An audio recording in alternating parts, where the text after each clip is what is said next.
Adjournment request, if any, from item number 1 to 6.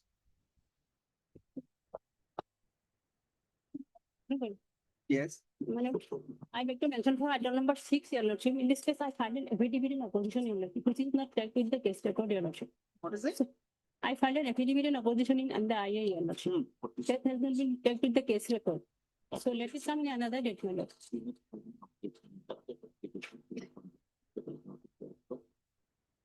Oh, the record. Call the record. It may come with another date, Your Lordship. A short date. Let may it be be given. called out. If it doesn't arrive by that time, we'll adjourn it. May I please the Lordship? Lordship, in this matter, Lordship, they have must have a proper copy, Lordship. I'll start All it. matters under orders, let it be called out. Lordship, Lordship. You can ask for adjournment only when it is called out. Yes, Lord. From item number 10 to 17. Adjournment request. From item 21 to 32. Any adjournment request? No. Any other request? Wait, please, Your Lordship. Malad, item number 2 and 3 of the part 2 hearing list, Malad. Malad, it may be listed before any other bench. It is regarding the Borkhetri College. I'm stuck up with this list, Malad. No, Honorable Justice number. Item number 2 and 3 of the part 2 list. Regular hearing. Regular hearing, Malad. Malad, there are 2 other similar writ appeal from the same college. It is listed before another division bench without Honorable Justice. Malad, this item number 2 and 3 of the part 2 may be listed along with writ appeal number 159 of 2024 and 169 of 2024 before any other bench, Malad. Except Honorable. All right, give. Yes, continue. Obliged, Your Honor. Yes. We are obliged. Please, Your Lordship. Lordship, in item number 27, we had filed an additional affidavit on Saturday to bring on record certain facts. I pray for requisition of the same to the Lordship. Only the record may be called for Lordship. Lordship, I read to mention for listing of an interlocutory applications in connections with hereditary lordship on Wednesday or Friday, Lordship. Friday. I applied, Lordship. Lordship, I beg to mention item number 29. This matter relates to income tax department. So I want to take a little bit of instruction. Let me, the matter may be fixed on Wednesday. Wrongly listed is deleted already. 29 is deleted. Daily list for orders, item 1.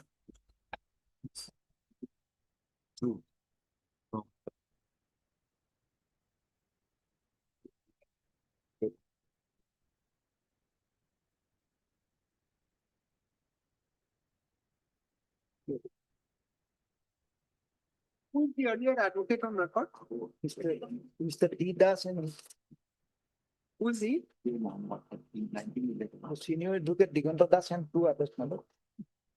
Okay, let this matter come up for admission. On, give a date after, in August.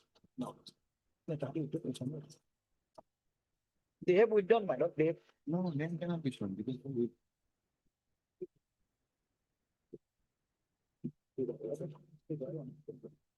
24th August.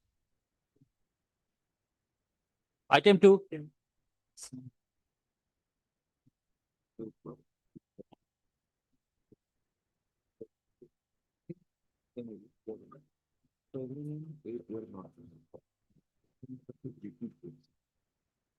will refuse to accept?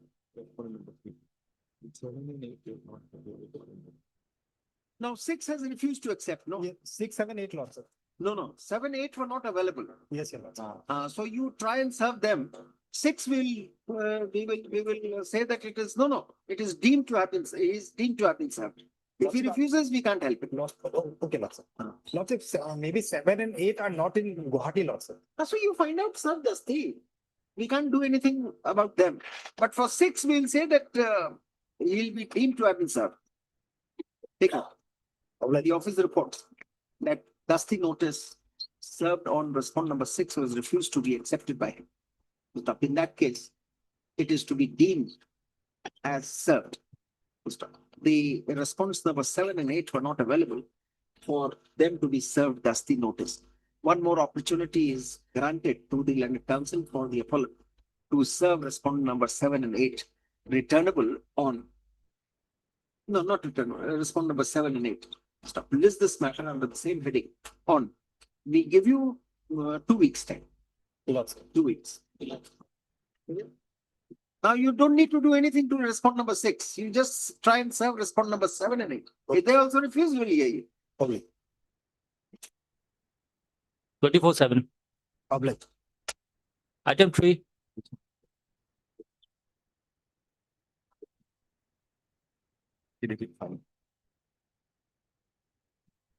The custody notice has been served on respondent number, on this whole respondent. The affidavit regarding such filing of such serving of custody notice also has been filed in the registry. Let this matter come up for consideration under the appropriate heading of admission on given date. 14 August. Item 4. 4 seats. Others have served. Others have been served. All have been served except 6. Awaiting the report regarding service of notice on respondent number 6, the matter is adjourned to so and so date. So it may however be noted here that all other respondents have been served.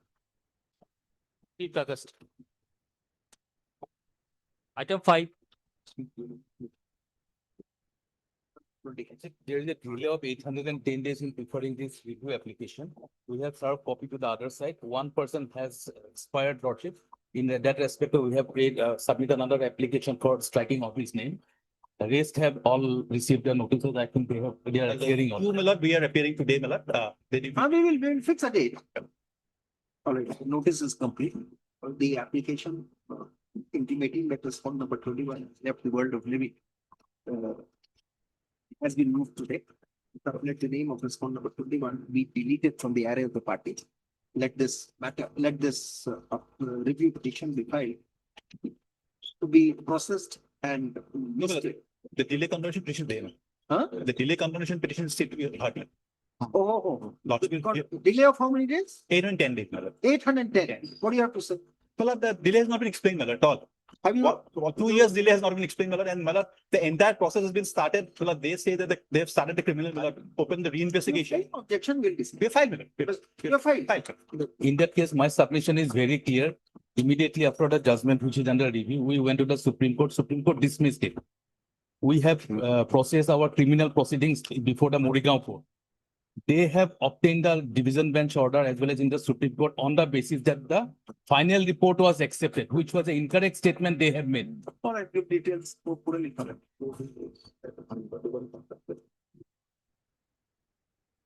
We have to condone the delay. Malad, I'll explain, show, Malad, that after Argue on merits. True, Malad, merit will come, Malad. After the writ appeal was dismissed, Malad, they filed a SLP. The SLP was dismissed, and after one year, they filed a review before the Supreme Court without any explanation. Then, Malad, they withdraw it. Malad, That period of 1 year remains uncovered. Malad, Remains uncovered. not just 1 year, Malad, 24 months, 26 months, Malad. Thereafter, Malad, they file an application for withdrawal of the review after 7 months, and they move it another 7 months thereafter. So 26 months, there is no explanation at all, Malad. And Malad, the entire process of reopening the criminal case was filed after the SLP was dismissed. So therefore, now, Malad, after the SLP is dismissed, now they are trying to reopen this issue, and that to the statement has been made a wrong statement, so it's totally incorrect. Malad. I can We did show not it make from a the wrong record. statement, Malad. Whatever I am submitting is. I can also show from the record. That is not correct, Malad. Counsel, the difficulty is this. There is an allegation of fraud. Now, they have not explained to the extent that it is required for us to condone the delay. But it can't go. This is an oversight. Oversight means not in the other way in which people understand it today. Oversight is everybody is watching. No. Oversight is that it missed the attention. Now that it has been found, we cannot leave it unattended. Serious fraud. In fact, even the allegation of fraud has been, Right, you're right. On grounds of merits, well, even though allegation of fraud has been diluted in the subsequent charge sheet that's been filed, we'll see. that is also gone. The allegation of fraud We'll is also see. gone. We are not passing any order on merits. We are only condoning the delay. We'll hear the review. If not, the review petitions will be dismissed. I leave the lordship. You will have- My have a serious objection to this will delay condemnation, my lord. Because there's been totally been an unexplained delay, my lord. They've been sitting over this matter, my lord, and the statements they've made. See, we can recall the order any time. Anyway, we'll see. You address us as vehemently as you can at the time of review. I'll leave that to your lordship. Delay could not. Review. When do you want the review? Subject to your convenience. In time of a vacation, man. August. First week of August. Highly obliged, Lord. 10th August. Deeply obliged. Item 6.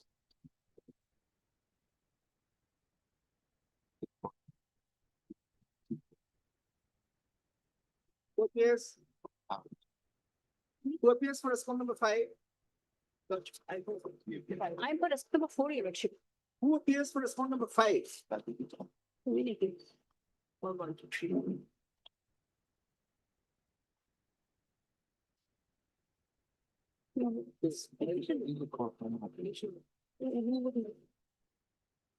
Yes, what do you have to say?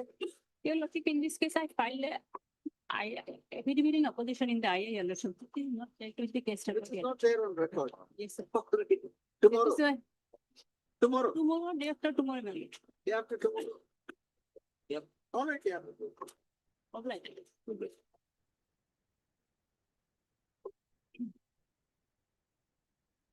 Item 7 to 9.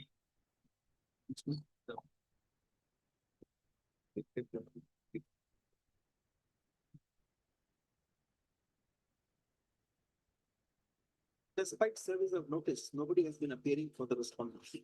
So let this matter. You appear. I'm for the item number 9 and appearing What on about respondent number 5 in item number 7? I'm not appearing. I'm appearing only in respect of item number 9. Since the respondents have been served, all the writ petitions are required to be listed for admission.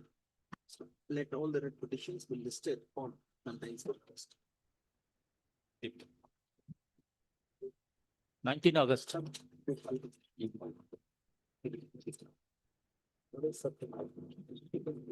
Orders, item 33, supplementary list.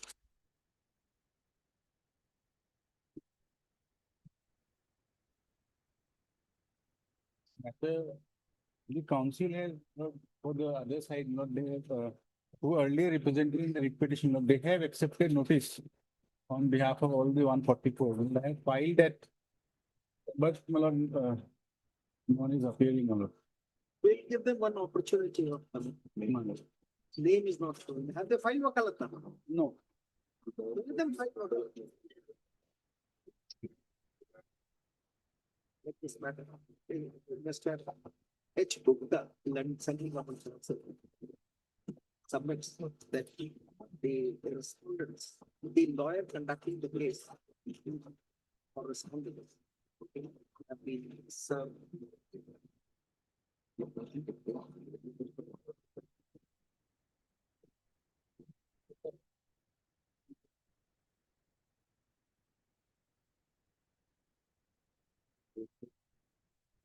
Let them appear. No. Let them take steps. Otherwise, If you need to take steps, instead of doing that, without a permission, you have served upon them. how can the lawyer come without being instructed? They received it on inspection only. We Take take steps. steps. Take note, the report. Either he comes, then you are saved of the expenses of issuance of notice. Otherwise, we can't decide it. My lord will keep it. As great for on behalf of the station. No, no. Let this matter. Wait.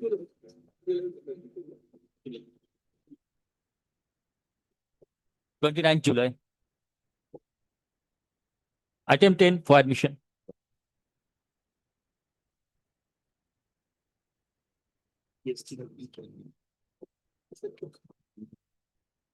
Yes, SLP is pending. Lordship. What is the number of the SLP? SLP number 4240.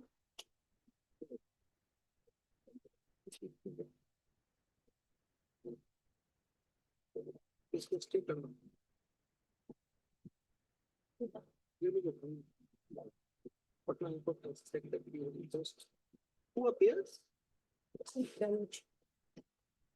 In view of the pendency of the SLP, SLA bracket C number 4340/2025. This appeal is adjourned to sometimes in the state. 26 August. Item 11.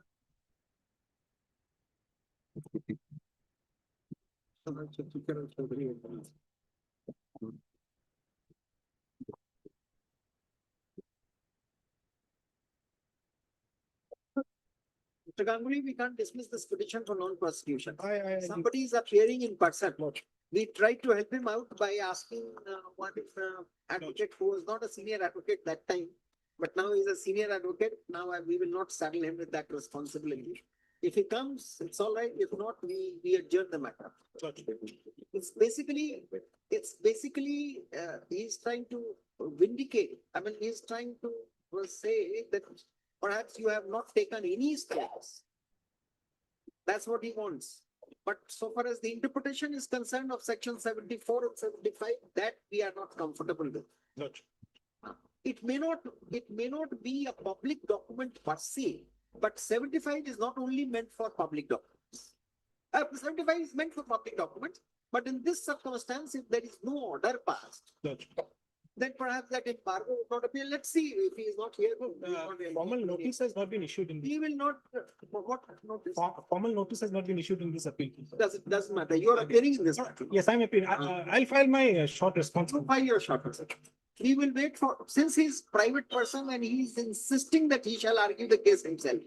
Let us hear He had it. made a submission, if your lordship sees the last one. I don't know the lawyer, name of the lawyer. That is, he is recorded Before the other court. lordship. If he had said before me, we would have pulled him up. Actually, the other court had asked him that you do not know. So he said, I know him only as sir. That's how things go. I find from the system that there is a wakalatnama filed by an You advocate. file your response, we'll deal.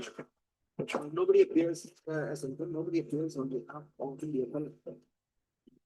Mr. Ganguly, let the counsel for the respondent bank is present. Let this matter come up for consideration. In the meantime, file your response. 24th August. Item 12.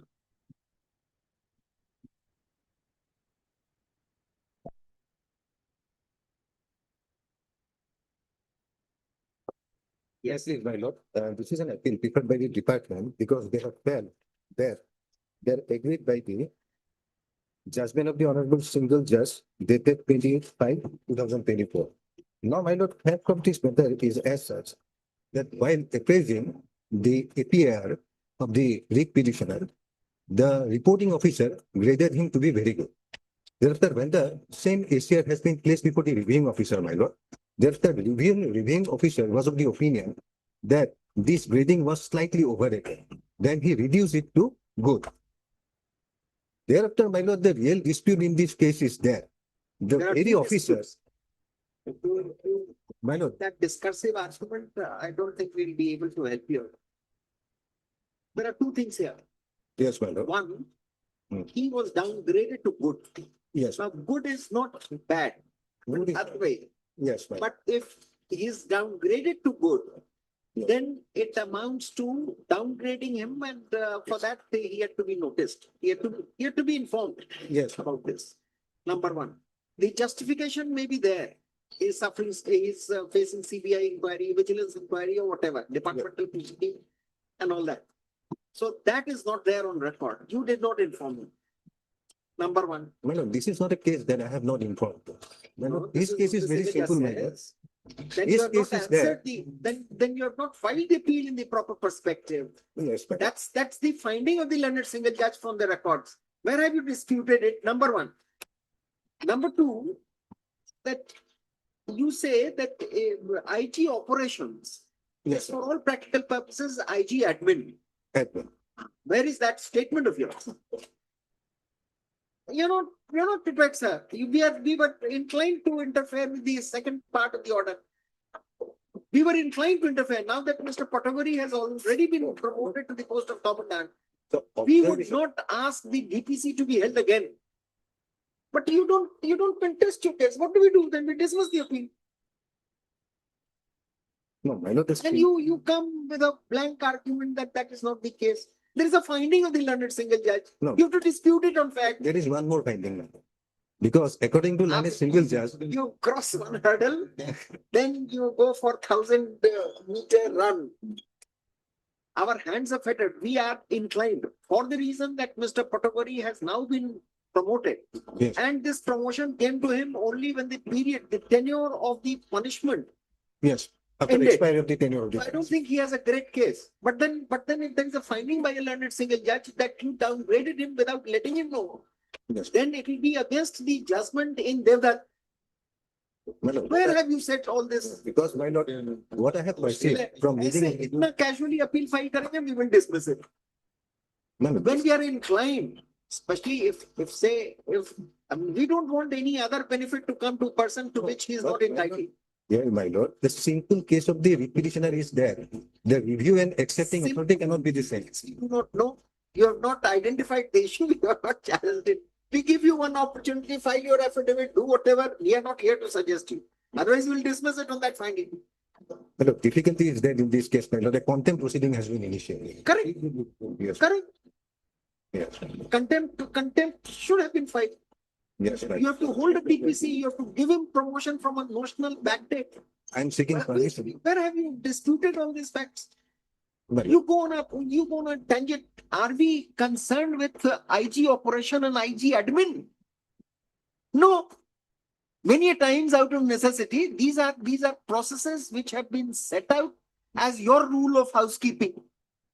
Now see, there is a reporting authority, there is a reviewing authority, and then there is an accepting authority. We will accept your explanation so far as that is concerned. But where is the main issue was there before the learned single judge with a finding, and you say that is not important. You had to file your appeal saying that this IG operation and IG admin, this issue is irrelevant. The only difficulty is that he was downgraded. Had he not been downgraded also, he would not have been recommended by the DPC, and even if recommendation were given, he would not have been promoted because of the tenure of the punishment. ये एक line लिखने में कहाँ जा आपकी your skills of an advocate, where did it disappear? my lord, And you don't, it is neither there in the writ petition. There is a finding by the learned single judge. Where is your statement in your appeal that this finding is based on no admissible evidence? no, that is. So कैसे decide करें हम appeal में? We also commit the same mistake. My lord, I may be allowed to file an additional affidavit. What do you want now? My lord, I may be allowed to file an additional affidavit, my lord. You do whatever we don't know, Mr. Deka, you do whatever. Hmm. But as of now, the petition which we have no option but to dismiss it. You do whatever. Don't be so casual about state brief, See, you should have taken it rather seriously. The learned single judge gave Mr. Potagori something more than what he deserves. He has been promoted to the post of commandant. Yes, my lord. He had been facing inquiry. The promotion came to him immediately after the tenure, but still you are not doing anything. क्या करेंगे? At least dispute the finding of the learned single judge. क्या कहें हम कि Devdat, the finding, the judgment of Supreme Court in Devdat is not to be followed. Do we say that? No, my lord. Then, as prayed for by Mr. B. Deka, learned Central Government Council, this matter is adjourned to which date? My lord, I need only 2 weeks time. You need 2 weeks time. 2 weeks. My lord, in the Tell the meantime. court, no, we are not going to do anything. Tell the court which is initiating, which contemplates to initiate contempt proceedings against you, that the matter is pending before this. At least contempt proceeding may be stayed. No, nothing. That's for your skill. You don't work. You don't do anything. Deeply, my lord. We can't jump from this side and be there to help you. You do whatever. 24/7. Now, have you followed what we are asking you? Yes, my lord. There is no statement. Yes. How do we assume? How do we take? Mr. He will immediately object. Why? Yes. 24/7. Item 13.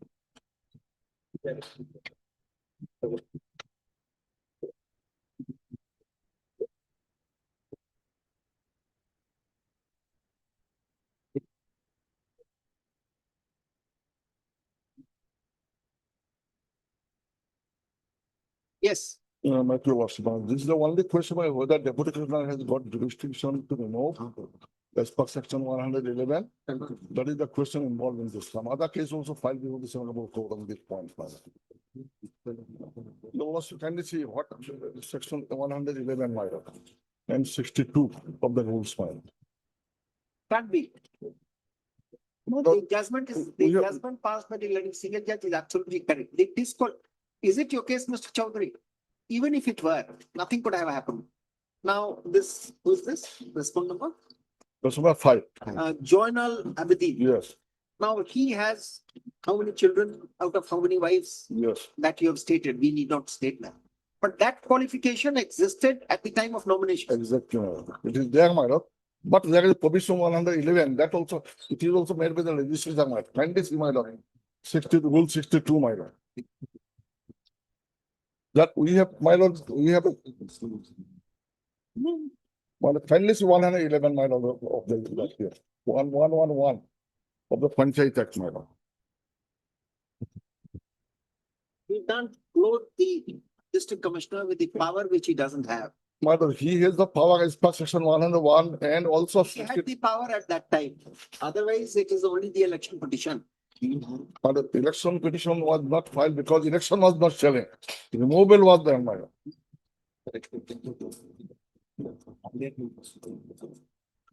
And he was destroyed earlier in 2018 also, my lord. His You did not act swiftly. Nothing can be done. Now the stage has crossed. No, my lord, I think, my lord, I have faced my lord was kindly, my lord, say, my lord, here. Now we are not in a hurry. You can answer. But my only question, my dear, was kindly see 111, my lord. Only my question. Your lordship will decide whatever your lordship.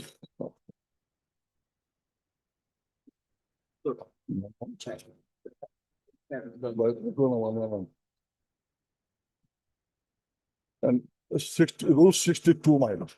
111, rule 66, my lord.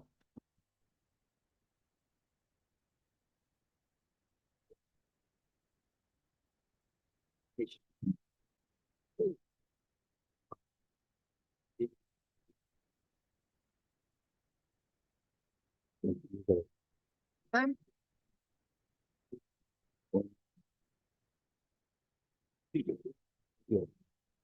Oh, Yes. 111. 111 is the page, my lord. 112. Yes. In the 12.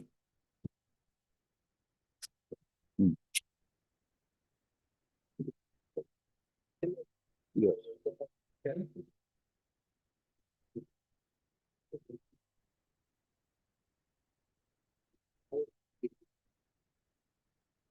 Your 1112, subclause 2, my lord. Yes. First, kindly say H, my lord. H, 111H, my lord. If any question arises as to whether a member of the Panchayat body at any level has become subject to any of the disqualification under this section, the question shall be referred for a decision of such authority and in such manner as the government may by law provide. Yes. Then kindly say 2, my lord, subclause 2, amended bottom. No person shall be elected or co-opted and remain as president, vice president of so and so Panchayat who has more than 2 living children from a single or multiple authority. So this is. Then kindly come. The single judge has said, no person shall be elected. So this qualification is. No, shall be elected, co-opted and remain as president, vice president. So this is. Now kindly come to rule 62, madam. Where is this state? Rule 62. Okay, please go. Rule 62, my lord.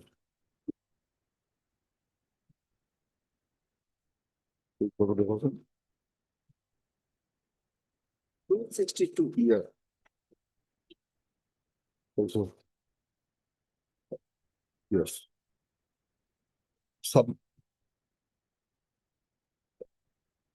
Rule 62, supply 1A and F, my lord. 1A and F. Page 220. Page 2? Yes, page 226, my lord. 226. Yes, Yes, 1A, my lord. one. 1A What is one? 1A of the 62, ballot paper. subject to the provisions of the Act, my lord. Subject to the provisions of the Act at the time of filing nomination. Your page is different, 220, subject to 220. Oh, yes, I'm sorry. Subject to the provision of the act. Yes, ma'am. At the time of filing nominations, candidates shall furnish affidavit that he or she has not more than 2 living children from a single or multiple partner. Then kindly say F, my lord. F, small f. In that case, what is to be done, my lord? It is F is there in the F, my lord. The Gauhati secretary, on receipt of a complaint of such additional childbirth in respect to the president, vice president, and member of the Gauhati, shall inform the matter to the concerned BDO, who in turn shall inform the concerned deputy commissioner through chief executive officer, Jila Parishad. The concerned deputy commissioner shall examine the matter and on a fact matter. So we have, That is the. this was my lord plus exercise. Mr. Chaudhary, that is the reasoning given by the learned single judge. Right. We go by the same reasoning and we have no other reason to deviate from that. The question is, at the time of election and his remaining. So this objection had to be taken there only. It has to be read conjointly. Otherwise, it will be very difficult. You know, instead of election petition, DCs would start, divesting the elected representatives' powers.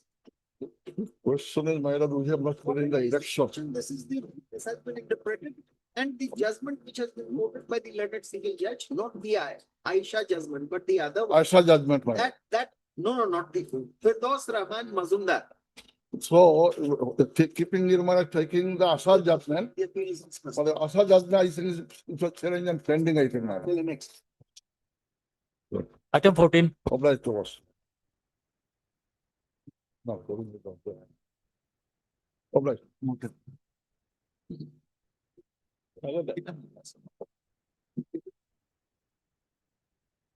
Well, Yes. alongside item 14, your lordship may first take up item 15. Correct.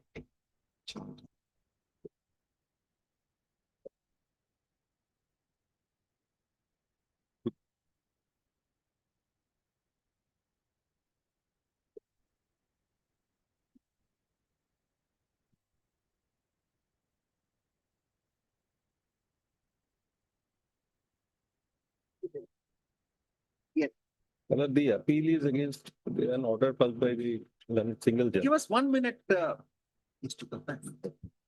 Doesn't just give us 1 minute. Yes, sir. I've seen the other file where you have questioned your removal. Where you have questioned your removal and you're being replaced by some other person as president of the society. No, that is, the first file is with regard to. Just. Oh, but there is some confusion. Let me. 1 second, sorry. See, then, are you appearing in that matter also? President of the college. No, Or Khatri College. no, that's a different matter. I am appearing in that, but that is down in the list. Correct. So therefore, seeing your face, I recollected the facts of that case. Yes, sir. Just give us 1 minute. Yes. Give us 1 minute.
Yes.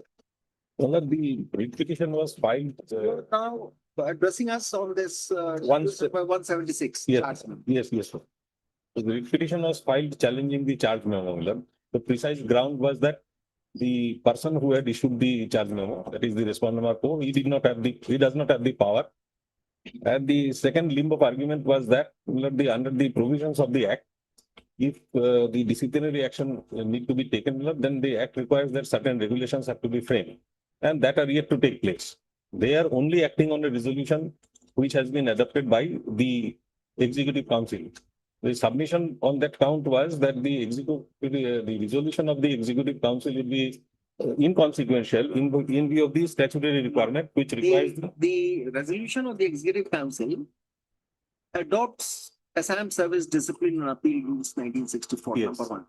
Number two, even otherwise, everything, even your suspension, that has the sanction of the Executive Council took a result. And then that was ratified by the Vice Chancellor. no Vice Chancellor doesn't have any power of It ratification. may not have any powers, but then after the Executive Council took a decision, it was finally approved of. Now there is nothing, no impediment. We see unless you saw in the university rules. I don't know how university rules have not been framed in this state. Well, that is a admitted position, Milord. There is no dispute on that count. Now that they have adopted the disciplinary rules of 1965, what do we do? The same principle. Now, Only the authorities have to be substituted. not on- Everywhere the university laws are almost complete code in themselves because that is the biggest area of litigation. But here it was not framed. External rules were taken aid of. But where is the question? What are the charges against you? the charges are that at the time of my induction in the university, I had submitted a degree certificate, which they say that it was not a valid degree certificate in view of the fact that this certificate. Valid or fake? No, they have been interplaying with the order. I mean the words, Milord. Basic contention is that it is invalid, and the invalidity has been. You were only in charge registrar, no? Later that post went to respond number 4. Yeah, I am not on that, Milord. At the moment, I am not on that. The question is that, Milord, their contention is that the particular degree, that is LLM, it was invalid for the reason that it was obtained through distant education. And there was a litigation in Karnataka High Court where the Honorable Karnataka High Court had. No, so therefore, can we question the framing of charge memo? No, I am, That ground. my lord, the question, I am not on the merit of the charge. What is your status now? Are you still under suspension? Yes. My question What is is only, the stage of the departmental proceeding? they have appointed, My lord, on inquiry officer appointed, my lord, on last inquiry officer appointed, my lord. My lord, on last occasion, my lord, 5 day, my lord, this is shift of this month. What is the idea of being so vindictive? You did not appoint him, you removed him from the post of registrar, you also saddled him with a suspension, and then you start proceeding against him. Because you have the powers to do so, but have you used that care? I mean, this is no way. You want to appoint respondent number 4 as registrar, go ahead. My lord, Go ahead. Well, he may, it's for them, it's for the university, my lord. If they want to appoint respondent number 4, it's okay. But It's okay, but question is that, my lord, why in the process there should be a disciplinary proceeding against me? And that too on a point. this is an oral observation. We can't put it down. My lord, For the purposes, you know what? my lord, that is understood, my lord. But the question is, my lord, We can't emasculate the university of the powers to put you to that proceeding. But that's what I'm asking, Mr. Mary. But why? He's not insisting for any consideration for the post of registrar. no, my lord, what happened, he is appointed as deputy registrar, my lord, in 2023, my lord. What documents, my lord, in expense certificate, the fact certificate. Have you subjected the officer who vetted his application? My lord, Define University, my lord, my lord, we obtained recently, my lord. And my lord, his on degree is online degree, and there is another, my lord, the application submitted, my lord, on that time, my lord, on the time of deputy registrar, my lord. It was taken by him, my lord, when he was insert registrar, my lord. And my lord, the dealing instance, it was, Let's see the charge memo. yes, my lord, start memo, my lord.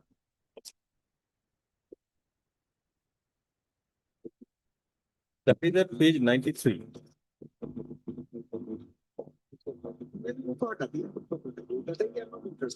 Let's see charge memo. My lord, it starts from page 94, my lord.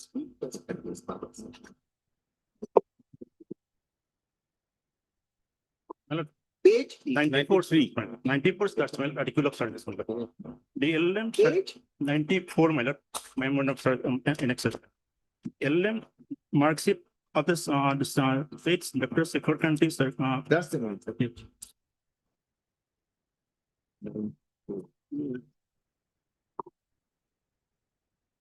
Yes, it's one of the thing.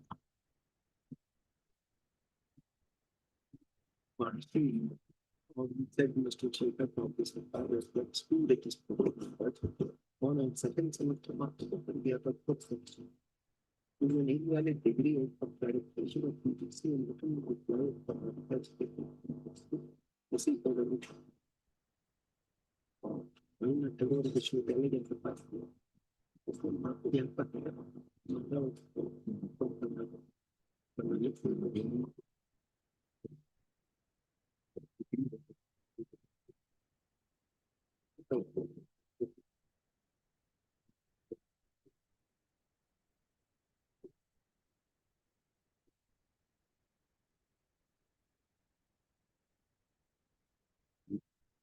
Such a calculation of collaborative sheet of order.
Mr. Datta, you are in deep trouble.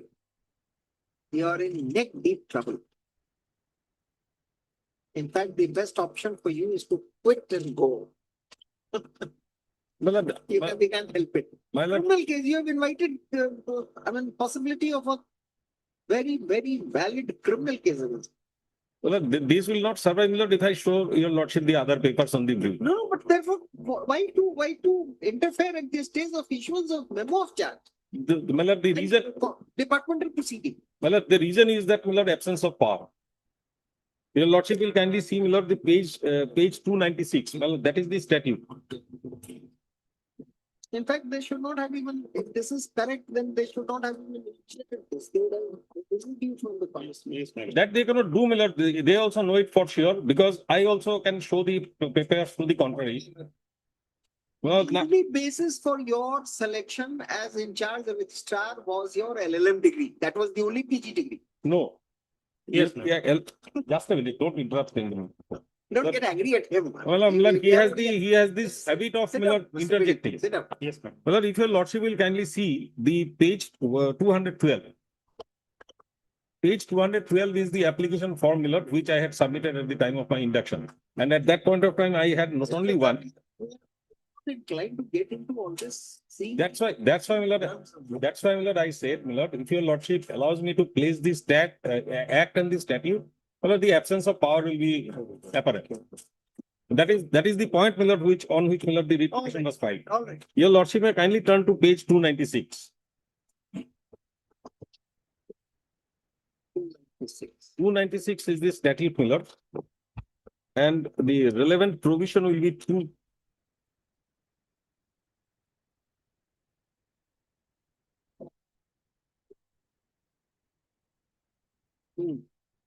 And This is 296 that is the act, my lord.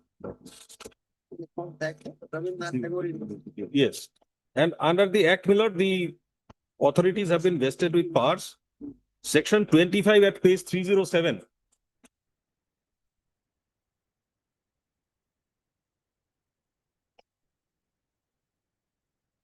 The lordship may kindly come down to 25(3). What is 25? 25 is the power and duties of the court. Well, that is the Senate of the university, which is the final authority as far as validating and ratifying the decisions.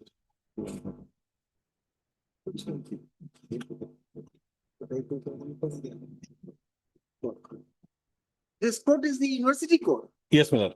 Well, commonly, my lord, we understand it as the Senate, but they have named it as court. So they have the power to ratify the decisions of the Executive Council. You are asking us to come to 25(3). 25(3). Yes. Now, which of the decisions will be ratified by the court? That is the Senate, my lord. That your lordship will find at page 320. No. Don't rush so far. Subject to the provisions of this act, the court shall have the following powers and duties, namely to approve with or without modification, the statute submitted by the Executive Council. Yes. Talk about statutes. Yes. Now the statutes are to be framed to regulate the conditions of service. Correct. That your lordship will find at page 320.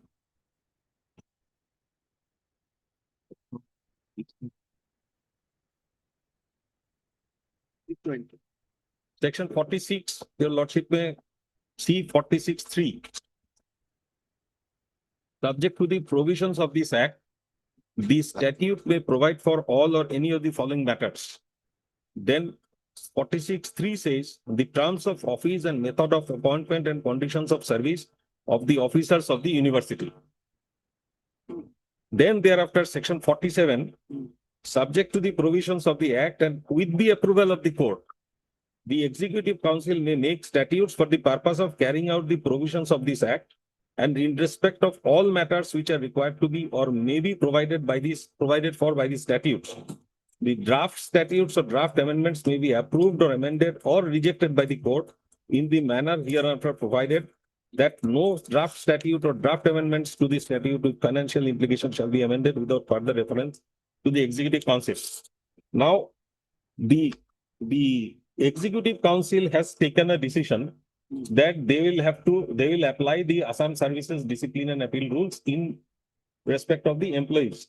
Now, if this decision is taken, my lord, then this legislation has to be incorporated in the provisions of the act.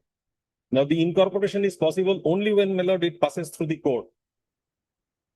They have to frame the regulation, place it before the court, court approves or rejects it or amends it. Till the time it is not done, they will not be able to initiate any proceeding against anybody. There must be some transitory provision, no? My lord, the transitory provisions are here, my lord, and in fact, my lord, so far as the post of registrar is concerned, there are some guidelines, my lord, in the statutes, your lordship will find it.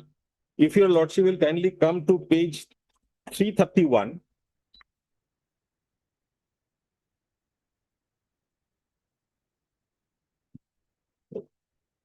(331) is the part of first statute that was brought out at the time of incorporation of the act, my lord. Section statute 31, your lordship may see.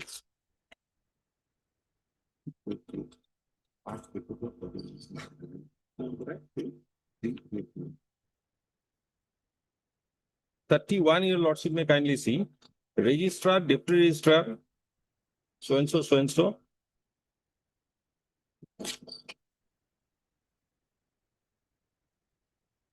This is the first statute. Yes. And in page 331, it will be 31, section 31. Registrar, deputy registrar, finance officer, librarian, medical officer, mean so and so, so and so. And they shall be appointed under section 1520 of the University Act and the statutes thereunder. So ultimately, they have to frame a statute, and it will be only in pursuance thereof that some action that they, I am not saying even for a moment that they should not proceed against me.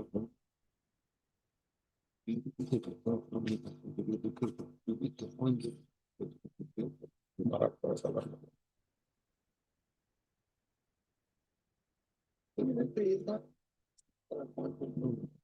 for the post of deputy registrar, my lord,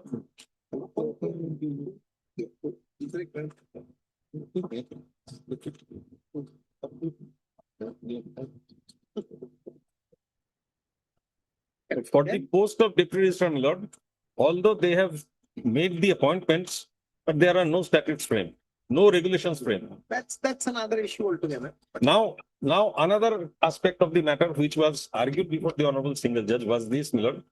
Executive council. Who appears for university? You're appearing. The executive council being the appointing authority, my lord, what they have done in the case, my lord, they have delegated their power in favor of the vice chancellor. Oh, Mr. Datta, the difficulty with this argument is then your very induction in service in the college, in the university is bad. No, the induction is by virtue of the ratification, because the executive council decision. And so is this disciplinary proceeding by virtue of the ratification. My lord, this ratification And has to can be. you argue one thing for, I mean, what is that expression called? Doing hot and cold together. You justify everything so far as your induction is concerned. You say that there are no statutes, no suspension, no disciplinary proceeding, nothing. Now, how do we read this statute like what you're suggesting? My lord, You have a good ground, but that ground appears to be in vacuum. my lord, my appointment, there is So a. therefore, the university has committed a grave error in not framing a statute.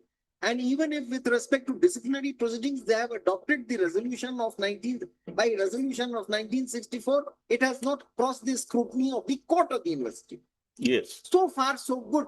But then can that be the only ground for us to forestall the disciplinary proceeding initiated against you for three kinds of fraud? Number one, your PG degree appears to be invalid, and not only invalid, you knew about it, the university says. They have not jumped to the conclusion.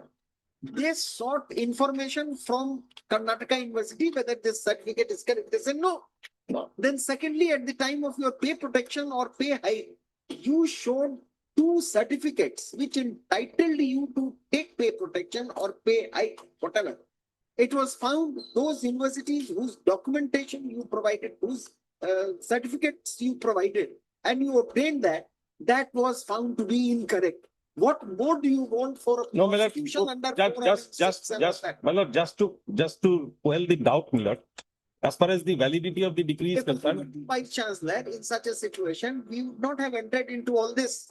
We will have straight away referred the matter to the local police station for lodging the FIR, removed you from service by taking special powers. My lord, just to repel doubt on the invalidity of the degree, if your lordship will kindly see. Can this court or that authority could that have taken decision? Or was it a matter to be agitated before a court of, is it not a ground which is available to you in the departmental proceeding?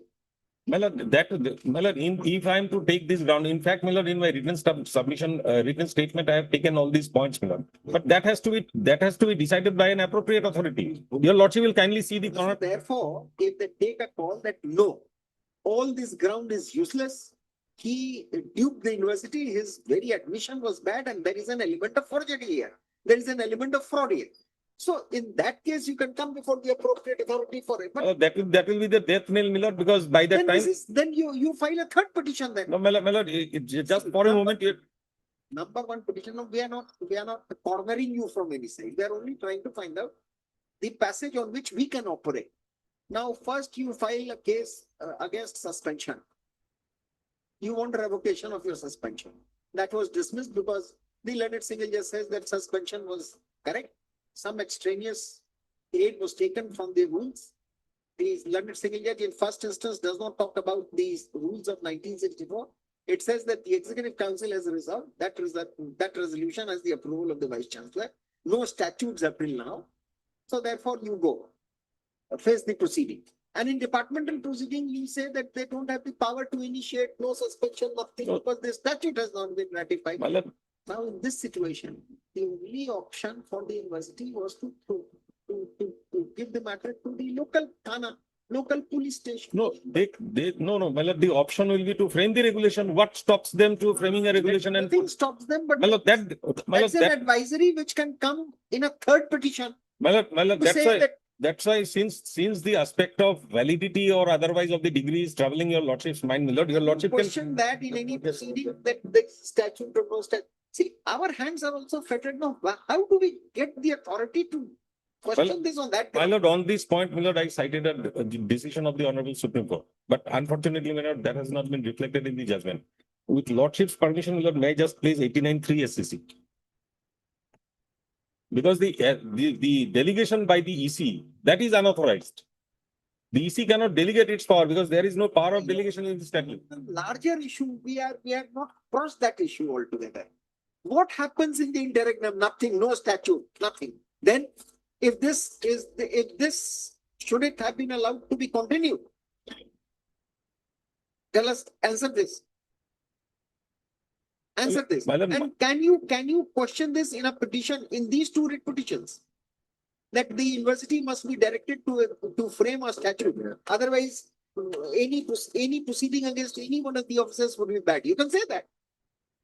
But in this appeal, can we get into that discussion? I'm asking you, you have taken a case to a higher plane. We agree. But then I'm asking you even higher question. Can we enter into that discussion now? My lord, my prayers are very limited in the sense that, my lord. On that ground, your prayers are limited. We understand. Therefore, our first response was, before we had seen the contents of the chart, our first response was to Mr. Bedi that he doesn't want to become a registrar. Leave him alone. At least allow him to function as an officer of the university. Why are you so vindictive? But the question is this, that these are the charges against you. They have not taken a final decision. They could have thrown you out straight away. In the absence of any statute, they would do nothing. They'll say that the Executive Council has resolved because of this. Is thrown out of service. Approved by the Vice Chancellor. What would you do? No. So therefore, this question of yours, which you are agitating before us, we have not taken a hardliner stand. Now, the question that you say that university must first draft rules and then start any proceeding against me. In the meantime, I am absolutely secure. I mean, this is an argument which cannot be advanced in these two appeals, where this was not the issue before the learned single judge. And that's a third defense. My lord, it was basically, my lord, it was this issue before the single judge. The Honorable Single Judge has taken the view that since it's a question against the charge sheet, as a delinquent employee, I cannot question that. On that ground, my lord, the appeal petition has been dismissed. Where is the great fault line in that? No, my lord, I'll just the great fault line in that thinking. My lord, I'll just refer to the judgment which the Honorable Single Judge has referred to. My lord, the Honorable Single Judge has taken this view based on the observation of the Honorable Supreme Court in the case of Purisetti, 2006, 12 SCC. Your argument is very attractive, that there are no statutes. Forget about this resolution of 1964. I mean, accepting 1964, that also has not been approved by the court. Correct. What happens in the interim? We can't allow this. We can't set aside the entire disciplinary proceeding on that ground. Let that remain under a stay till the time they frame a regulation and proceed afresh. But why? Final, we will see. Now, Then in that case, we say that let it be heard sometimes later, we will see. no, but therefore, Miller, I would submit that let the proceeding remain under stay. Well, Honorable Single Judge. Give us the information. Don't take an order from us now for that. Because we will hold it that there is no way out but to put you to a departmental proceeding. This is a softer approach in the university. My lord, your lordship is taking this decision. Honorable Single Judge placed reliance in para 14, which will be at page 31. You're talking about 31 of this book? No, my lord, the judgment, the 2006 volume 12 basis, my lord, that is the decision, my lord, based on which, my lord, the requisition was dismissed. Para 14. The reason why ordinarily a writ petition should not be entertained against a mere show cause notice or charge sheet. Has your lordship got it, my lord? Correct. Yeah. Charge sheet is that at that stage, the writ petition may be held to be premature. A mere charge sheet or show cause notice does not give rise to any cause of action. Learned Single just stopped at this, Miller. Didn't go further. Because it does not amount to an adverse order which affects the rights of any party, unless the same has been issued by a person having no jurisdiction to do so. It is quite possible that after considering the reply to the show cause notice or after holding an inquiry, the authority concerned may drop the proceedings and or hold that the charges are not established. It is well settled that a writ petition lies when some right of any party is infringed. A mere show cause notice or charge sheet does not infringe the right of anyone. It is only a final order. It is only a final order imposing some punishment or otherwise adversely affecting a party is passed that the said party can be said to have any grievance. Now, para 16, no doubt in some very rare and exceptional cases, the High Court can quash a charge sheet or show cause notice if it is found to be wholly without jurisdiction or for some other reason. That should have laid stress on this. Obviously, Learned Single just stopped reading paragraph 16. So this is invisibly, this acted in the mind of the Learned Single Judge when the order was passed. The embargo under paragraph 16. Normally only in exceptional circumstances. And what is the exceptional? Rare and exceptional. But rare and exceptional. Statute finished in the interregnum executive council results, and they have not taken a final decision. Now, you have another opportunity when they find you guilty. Question this, that this is without authority. Now, another judgment which I placed reliance on, Lord, that is 89-3 SSC. This fight would be endless, and you'll only lose out. We don't see any silver lining here. But, my lord, at the beginning I said, my lord, just to repel the doubt, although I am not on the merit of the charge, my lord, if your lordship will kindly read page 231. The debate as to whether the certificates or degrees are valid or not. That has. How about the fake certificate? No, my lord, it's not fake. My lord, it has got approval of the judicial opinion. No. That's why you'll. Read about Article 2, charge number 2. That also I can show. That also I can show, my lord. Article 2. Your earlier employer. Yes, that They was. say that this certificate is False. My lord, after filing of this appeal, my lord, even that certificate from the university. Take a call. We can't go beyond this. We have heard you. My lord, We can't go beyond this. This is the only thing that we had. We can only ask the university to take a softer approach. Nothing softer. your lordship will kindly allow me to. We will hold that in the meantime. Then that takes away that emasculate view of your passage. Sometimes later when you'll be punished. And then finally you will have nothing to fall back upon. My lord, if I may just press into 89-3 SSC. If we decide the jurisdiction point, subsequent. One line we have to say that Mr. Datta, learned senior advocate, showed us the act of the university which says that a statute has to be framed regarding service conditions of the officers. No statute has been framed up till now. Even if later rules of 1964 has been adopted, it has not passed the scrutiny of the court for it to become statute incorporated in the act. It has to be a legislation by So incorporation. in the interregnum, this could not have been done. This argument we do not accept for the reason of this. Now therefore, Now then you have no ground of challenge. Subsequently. now, Can we interfere in my this? lord, one more decision, my lord, if your lordship just allows me 89(3) SCC. That takes into account Look at this now. We are, because you have been hit hard. This we are trying to tell you. This is one proposal which the bench gives you, whether if you accept it is all right for us, otherwise we dismiss both the petitions, both the appeals, saying that the learned single judge was absolutely justified. We say that on looking at the facts of the case, Mr. Datta, on behalf of his client, submits that he shall not contest the position so far as his candidature for the post of registrar is concerned presently. And he shall be given the liberty to question the correctness of the charge in the departmental proceeding, which must be conducted fairly, with ample opportunity to the appellant to demonstrate his bona fides. my lord has already. If you agree to this observation of ours, we dispose of both the appeals with this. My lord, Mr. Bedi, even if he has objection to this, we will pass. My lord, I always abide by the lordship's orders, my lord, but what This is not an order. This is a kind of suggestion. You take an order from us, my lord, dismissing your appeals on merits. my lord, every order from your lordship is welcome, my lord, but only thing that I want to say, my lord, since I took the position of absence of power, whether in the interregnum it can be validated, my lord. That's why, my lord, I am placing the line. This answer we will straight away give. This answer is absolutely clear. We'll answer it in no great difficulty. But that's why, my lord, just one paragraph I will read out from the judgment, my lord. 89(3) SCC. I think we gave you a very good passage.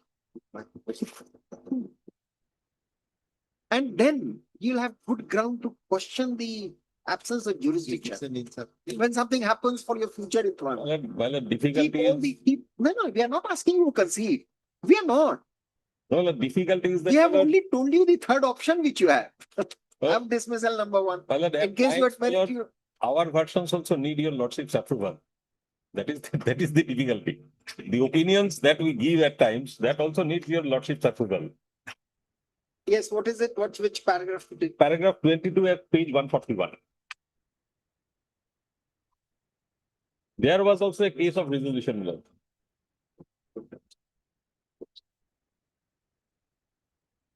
Yes. Para 22. This resolution, in our opinion, is basically faulty, at least for two reasons. There was also, my lord, on the preceding paragraph, your lordship will notice the sub-delegation of powers were taken into account just under para 20. And it was submission of the council that since there was a power of sub-delegation, so the VC could have been given the power to take the action, take disciplinary action. Para 21, I'll just read out three lines, my lord. The counsel for the appellant next submitted that the executive council in the instant case had delegated its disciplinary power to the vice chancellor. Different facts and different here. There the statute had been framed. There the act was clear. And my lord, there was also a power for delegation. Even in that Correct. instance, the Honorable Supreme Court said. There is complete vacuum. There is complete vacuum. What is to be done? That's why, my lord, my submission is that Await the formulation of the draft of the statute.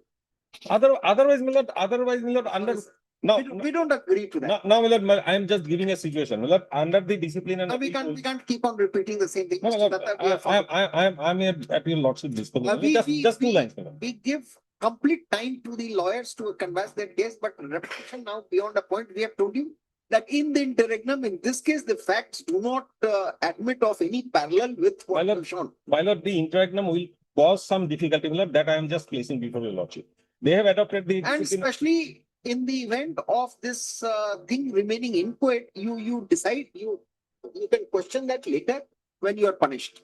Now, in the discipline and appeal rules, my lord, there is a provision for appeal. Today, they pass an order against me in the disciplinary Correct. proceeding. If you are satisfied, we will say that in the meantime, the university would be better advised to frame the statute in accordance with law, in accordance with the act. My lord, your lordship. Are you here? My lord, I Public interest? leave it absolutely before your lordship, my lord, to pass an appropriate order. What I am on, my lord, today the disciplinary authority passes an order of punishment against me. To whom, my lord, shall I prefer the appeal? Because to prefer an appeal, my lord, is a statutory power. We need to answer that, Mr. Datta. Where are you addressing? No, my lord, I am just Which canvassing, forum are you addressing now? my lord, I am just There is canvassing no the provision difficulty. in 26. It cannot be remediless. Can you be remediless? Are we closing the doors on your No, my face? lord, since your lordship is validating the, Difficulty, Mr. Datta, is that all these arguments are not falling on deaf ears. We are not accepting it. It's not sinking inside us only for the reason of the pendency of this departmental proceeding with very, very serious charge. Let us face it. No, your arguments are not completely bereft of logic. We can hear that logic, we can apply that, but not in this circumstance. Because suppose respondent number 4 would have initiated it of his own accord, we would have straightaway put up what is that called? We would have put a kibosh on that. Completely with jurisdiction in the interregnum when the statute has not been statute has not been formulated.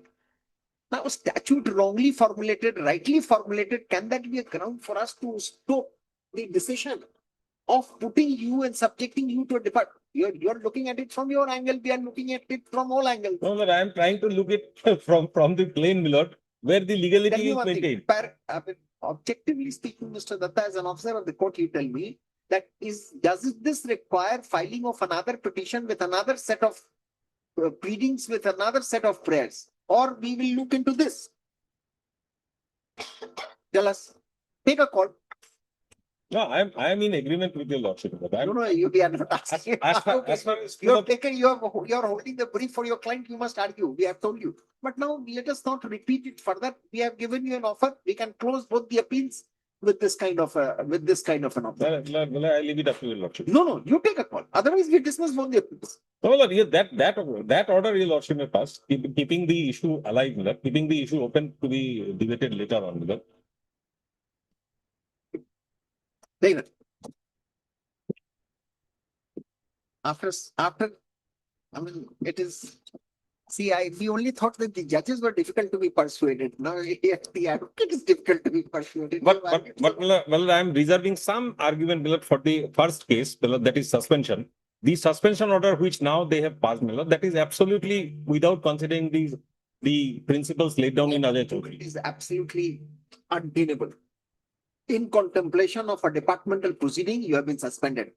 End of the matter. Period. My lord, Ajay Chaudhary has said that, my lord, the circumstances requiring continuation has to be spelled out. Ajay Chaudhary It's not there. Ajay Chaudhary is in the context of 1964. You say that it is not applicable here. No, my lord, your lordship is allowing the.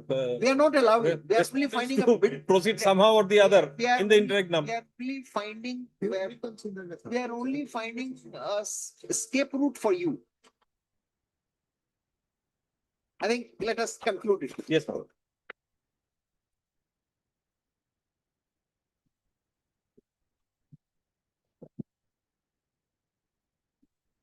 The two writ appeals have been taken up together and are being disposed of by this common judgment, common order. We have heard Mr. S. Datta,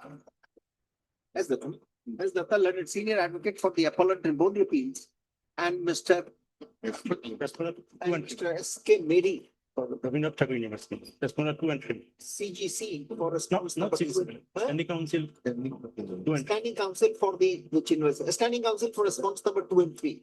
Mr. A.R. Tavildar, learned counsel, appears for response number 1. Thank you.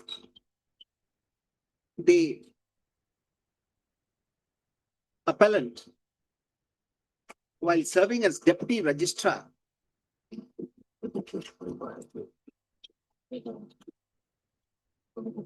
at Rabindranath Tagore University,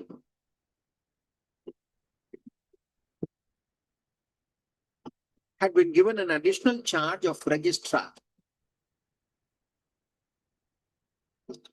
During the continuance of the appellant as in charge registrar,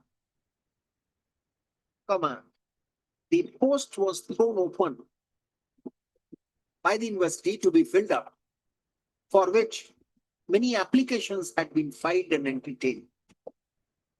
However, the entire process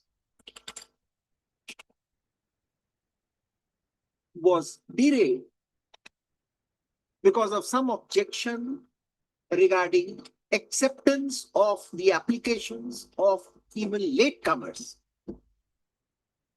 So in the meantime, the respondent number 4 was appointed as registrar on promotion in charge. As interest, not promoted. He's interest. Hmm? He's interest, not promoted. Not on probation. Not promoted. Probation, मतलब he is Probation. probation. It's not necessary. जहाँ जरूरत नहीं है जिस facts को करने का क्या लिखा है पर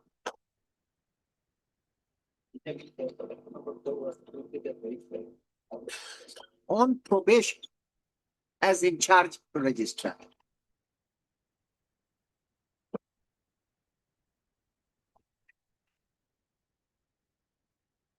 It was at this stage that the appellant was served with a show cause notice imputing allegations against his initial appointment as registrar in charge, more particularly with his PG degree.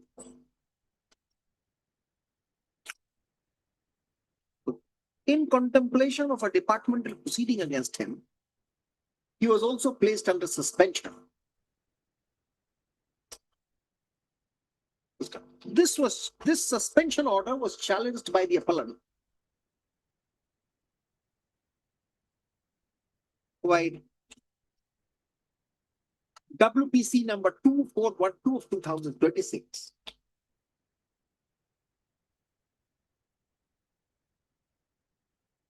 on the ground that it was issued by respondent number 4, who was not authorized to issue any suspension order. However, the writ petition failed on the ground that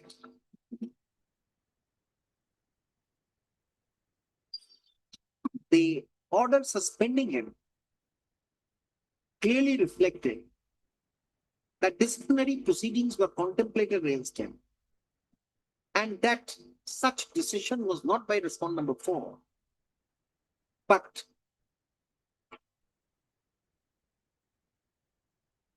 a decision of the Executive Council authorizing action against the appellant, which resolution was approved by the Vice Chancellor, who is the ex officio chairman of the Executive Council.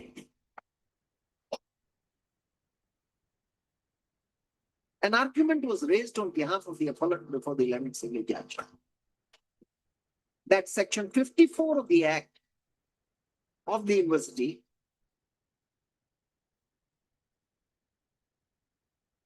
provided that such a situation, in such a situation, the decision had to be taken by the Executive Council itself and not through an in charge registrar.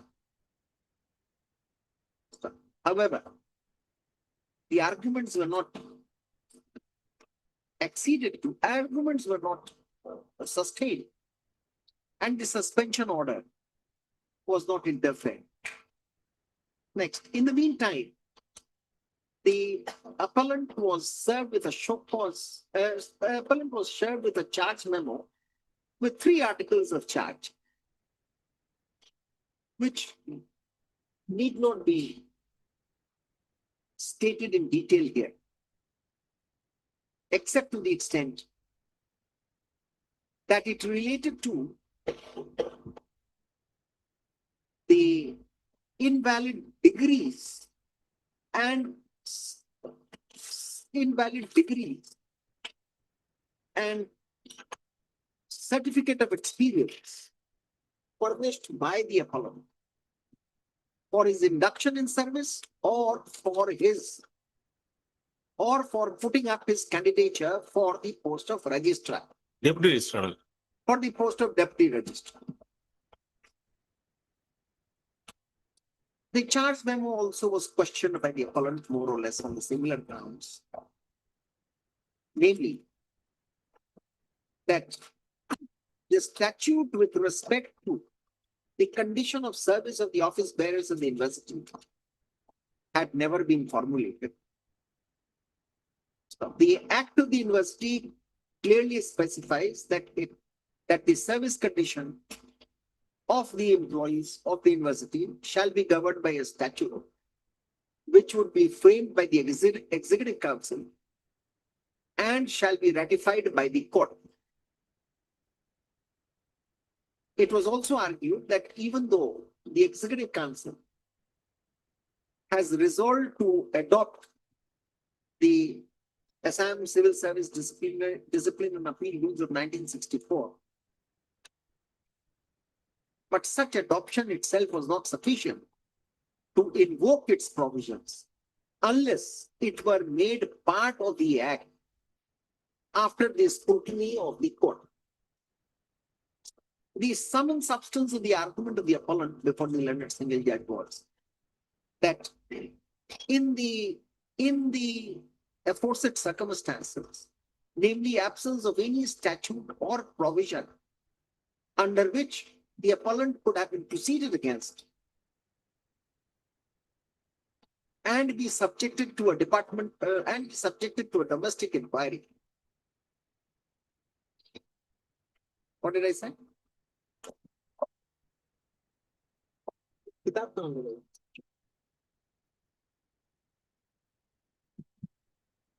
What did I say?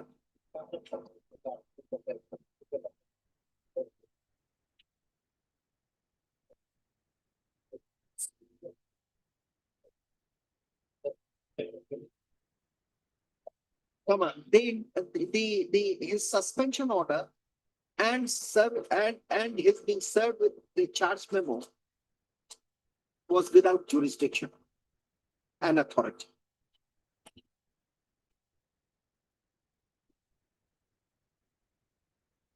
Without jurisdiction and authority.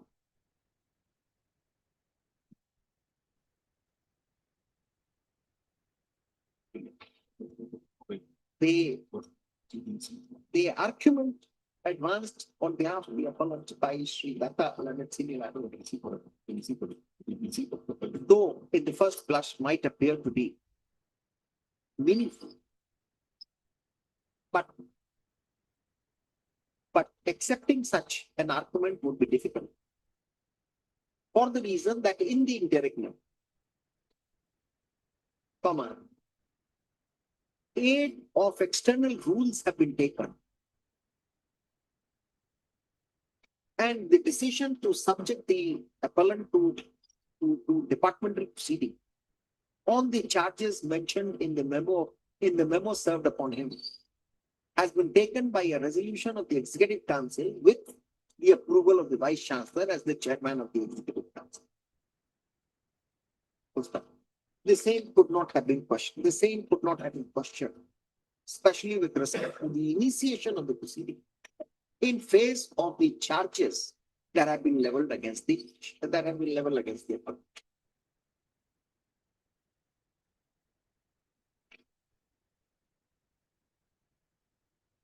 There is no doubt that normally exercising the powers under Article 26 of the Constitution, a High Court cannot quash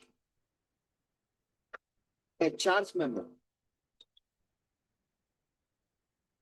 subject only to the caveat that issuance of such charge memo or show cause notice is wholly without jurisdiction and completely illegal.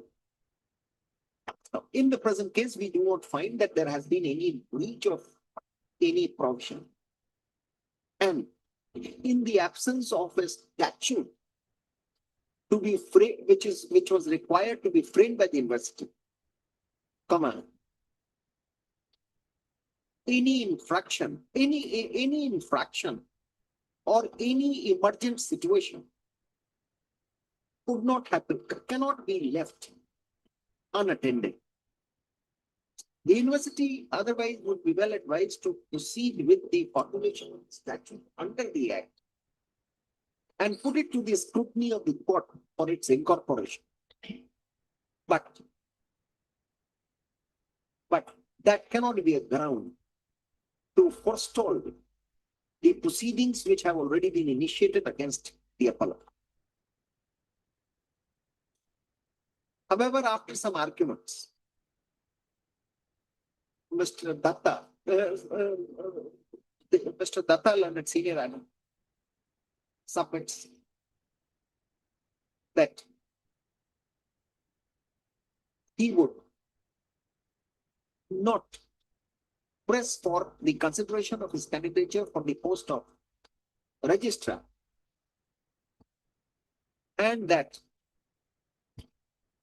he would be satisfied if in the department of proceeding against him, he would be given an opportunity to raise all issues, especially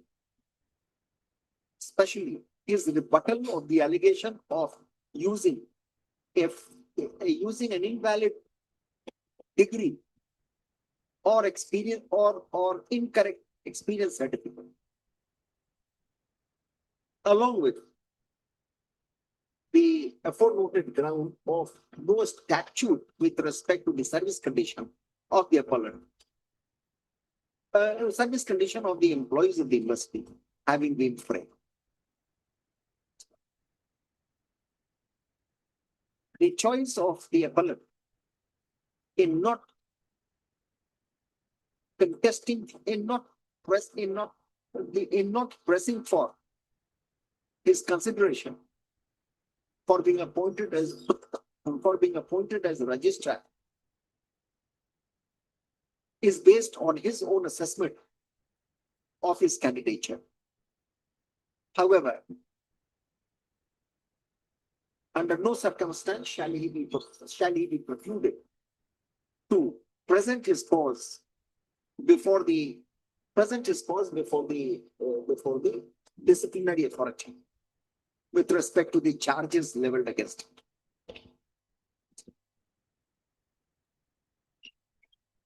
Under the circumstances, we dispose of both the appeals. We dismiss both the appeals with a direction that the relevant statute ought to be framed by the Executive Council of the University and incorporated in the Act, and provide reasonable and fair opportunity to the appellant to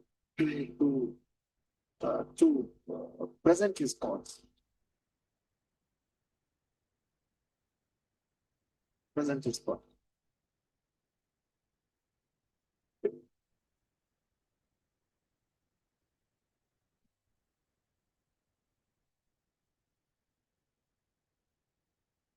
In case he files a representation, in case the appellant files a representation to review or assign the order of suspension for it continuing for a longer time, or for the possibility of it continuing for a longer time, that prayer also shall be considered by the authorities in its correct respect. With the aforementioned direction observations, both the appeals stand disposed of. वहाँ dismiss लिखा है लेकिन यहाँ dispose of. Well, the preceding paragraph also it may be disposed of. You should not have made us speak so much. Obliged.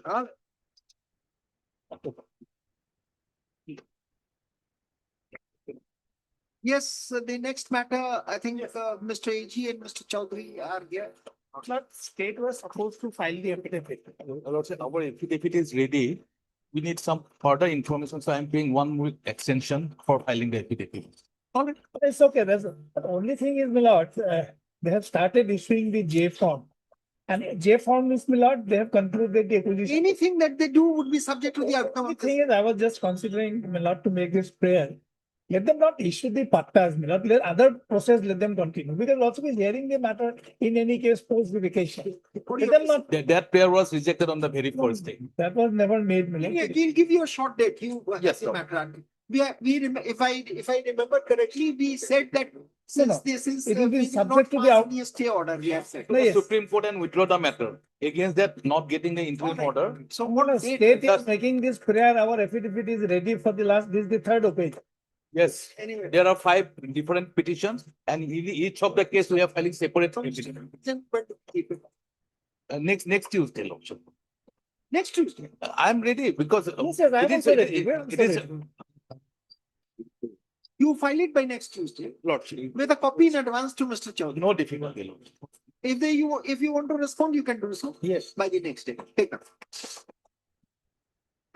In all the aforenoted petitions of the learned advocate general submits that the affidavit on behalf of the state shall be positively filed by the next Tuesday. By next Tuesday, the date can 16th, I think. by 16th of June with copy served in advance to the council for the writ petitioners. In case the same is served upon the council for the writ petitioners, they may also rejoin if deemed necessary on or before the next date. Re-notify on.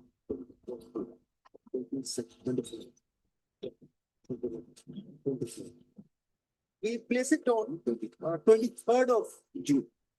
Lordship, 23rd of June. deeply offensive. Deeply. By filing this petition, my lord, petitioner has challenging section 8(2) and 8(5) of the provincial SNH without challenging, my lord. In fact, at this stage, my humble prayer before lordship, similar issues already pending for the honorable court, my lord.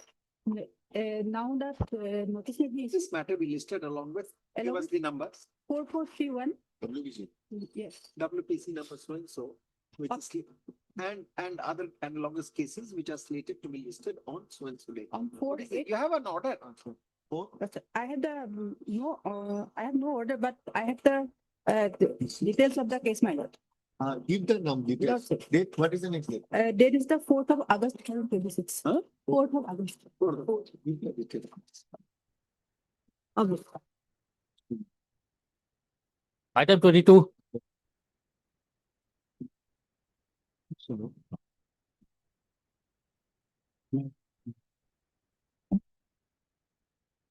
The order passed by the Central Administrative Family no challenge, my lord. My lord, the respondent hearing as applicant, my lord, has approached the tribunal, my lord, and on the basis of a letter at page 49. If my lord takes to page 49. On the basis of that letter, my lord, the respondent had claimed the benefit of, my lord, financial aggregation as per the, my lord, 7 CPC. My lord, this letter is of dated 21/6/21, my lord, which was after the retirement of the respondent. My lord, the respondent, he retired on 29/2/2016. However, my lord, that letter gave the benefit of NFU, my lord, with effect from 1/1/2016. My lord, the authorities thereafter considered his request. But, my lord, on the ground of pending disciplinary and vigilance case, my lord, that financial aggregation was not done. We have the order dated 26/8/2025 passed by the Central Administrative Tribunal, Gauhati bench in OA number 88 of 2023 is under challenge by the Union of India and 2 others. We have heard Mr. H.K. Das. H.K. Gupta. I'm sorry, I always remember you as some Mr. Das. Mr. H. Gupta, learned CGC. for the petitioners. The respondent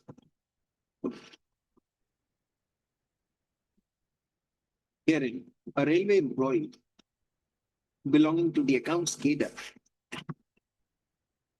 had approached the tribunal for grant of higher grade pay of rupees 5,400 in pay level 9 pursuant to the Railway Board's letter dated 21/6/2021,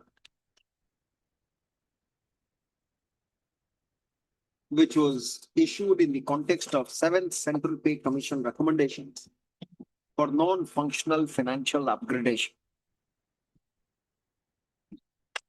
The claim of the respondent was that he was entitled to such financial upgradation with arrears from 1/1/2016. The same was denied to him, as the railways was of the view that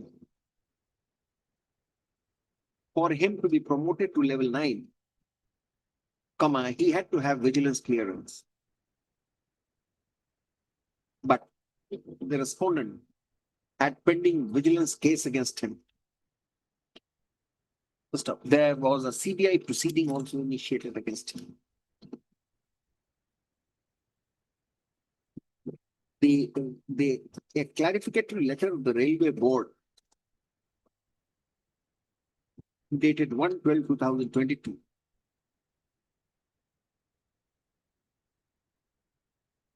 suggested that vigilance clearance would be necessary for upgradations at level 8 and 9. The tribunal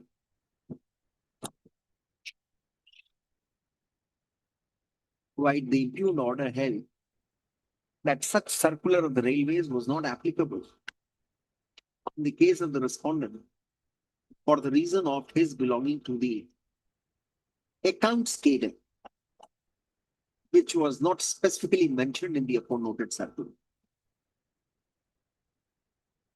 That apart, the denial of the claim of the respondent hearing by a speaking order dated 28/2/2022 by the Railway Administration was dubbed as non-speaking order, by the tribunal.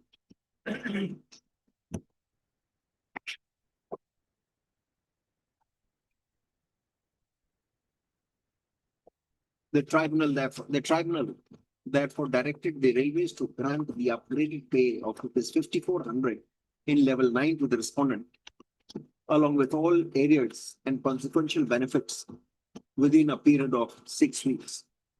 Let notice be issued to respondent number. Sole respondent. Let notice be issued to sole respondent on steps being taken by the petitioner within a period of 3 weeks, within a period of 2 weeks, both modes, returnable on September 1st. In the meantime, the operation of the order impugned shall remain in abeyance. 2nd September 29.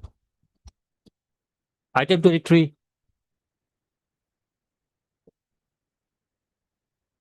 Mr. Tavinder, did you pay him the dues which he had? Lordship, I am daily with? appearing on behalf of Lordship, the LNHC, Central Government Project MR Odhikari. He is on late in court number 20. Ask him to provide that information and we close this case. Malab, It doesn't require, you are not posted in Bhutan, were you? No, I am not, I have not been posted in Bhutan, Malab. They have given me PADA for a period of only 10 days. That's what we were asking. That's what we were asking from him. Whatever was due to him on the PADA, that must be paid. For the time being, Lordship, he is on late in court number 20. Very well.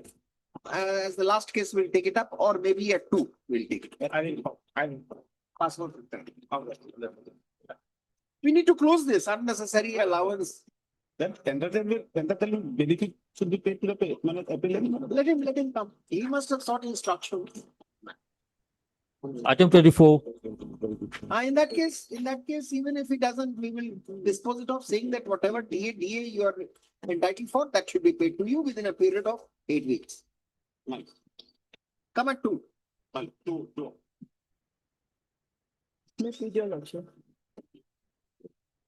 My lord, we find this AP, my lord. There is an award, my lord. There is award in favor of the workman, my lord. Okay, what happens? Wife of workman, my lord, suffer from cancer. And for her treatment, my lord, initially, my lord.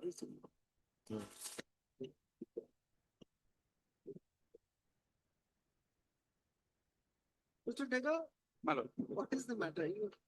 matter is that, my lord, the wife of the No, facts, we have heard it on 25th of May. Yes, lordship.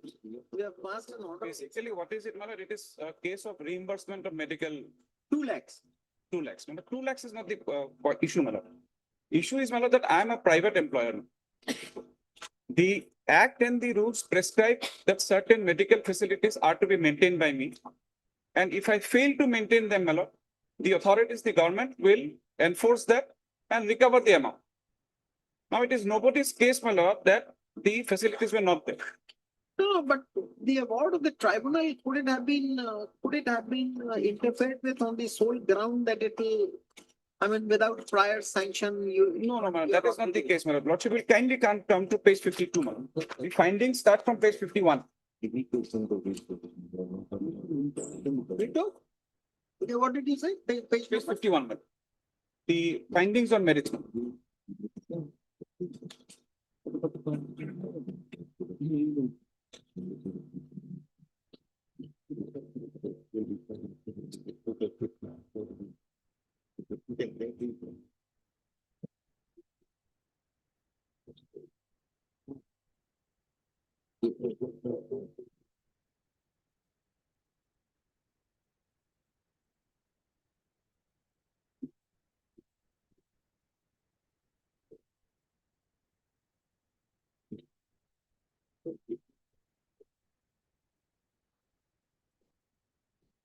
Yeah, this petition has been filed under 227 or 26 minutes.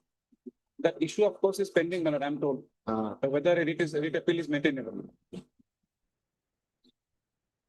There is a series of writ appeals, my lord. whether an appeal would be maintainable. Because the prima facie view expressed by the coordinate bench is that writ appeal is not maintainable. That's the view. Prima facie one. There is an order, my lord. There is an order to the effect that This order passed by the impugned judgment is under 227, not 227. then the writ appeal will not be maintainable. It is under- Yes, what do you have to say to this? We were finding out some way of getting you paid rupees 2 lakhs. But on this issue, what do you have to say? Do we have the jurisdiction?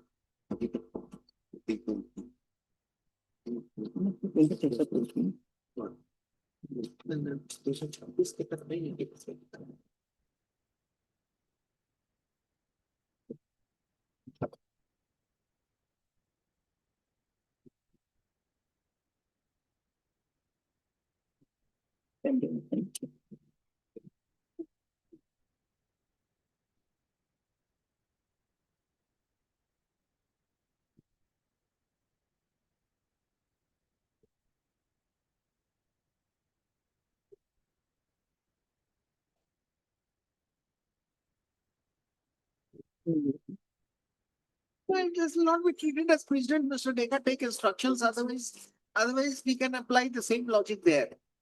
That under writ of certiorari, this was the tribunal's, industrial tribunal's decision could not have been interfered with. Even under the supervisory powers, my lord, it could have been, my lord. That is what I was trying to impress upon you. Sir, My lord. Decca, they will say that this Doesn't this put the- judgment should not. That is be the, taken as a- that is, That is precedent.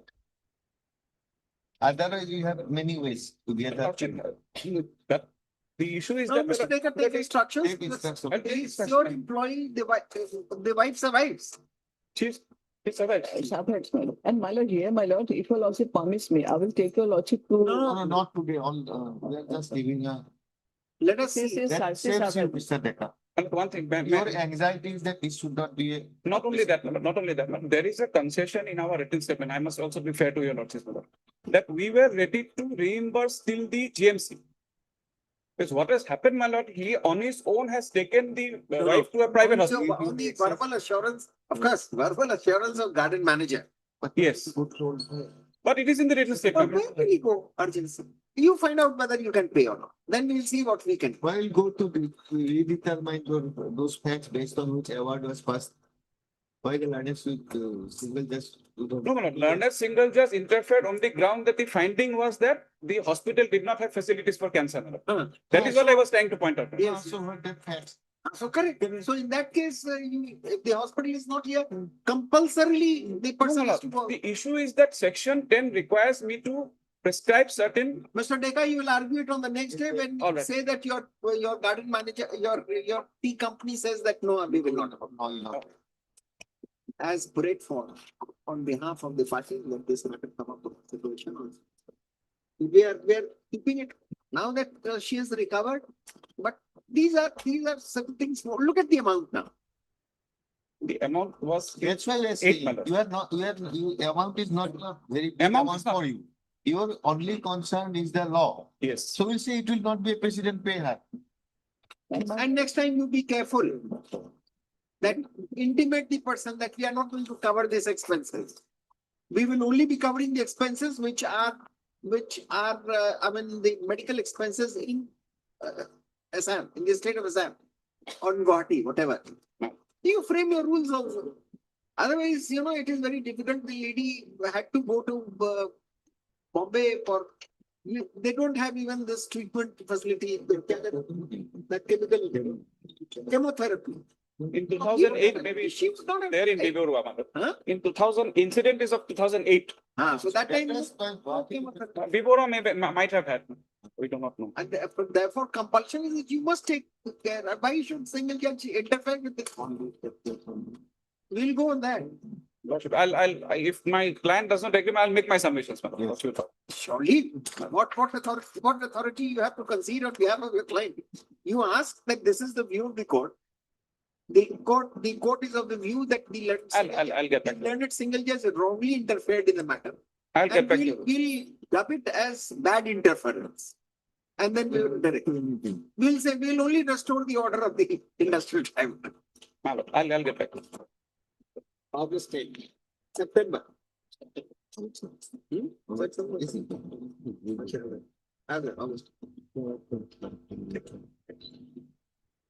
21st August. 21 April. Item 25. May I please, your lordship?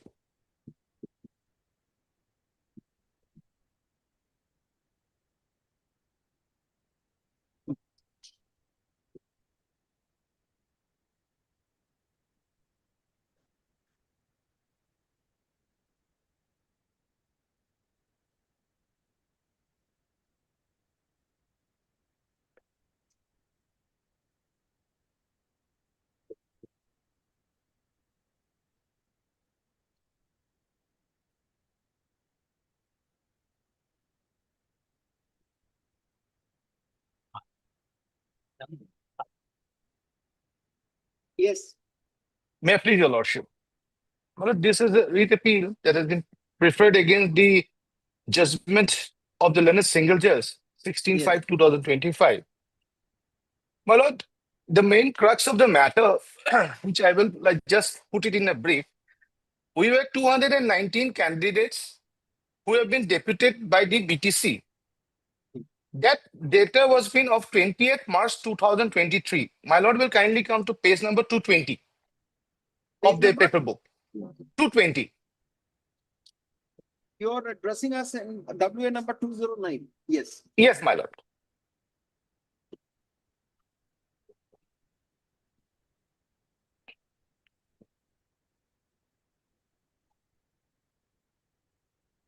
$220. My lord, 220.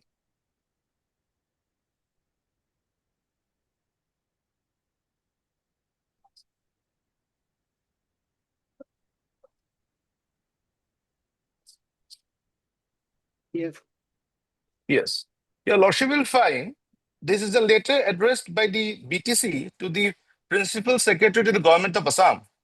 Subject is for the approval for training batch for 219 numbers of candidates to undergo 6 months RCCC training at Assam Survey and Settlement Training Center.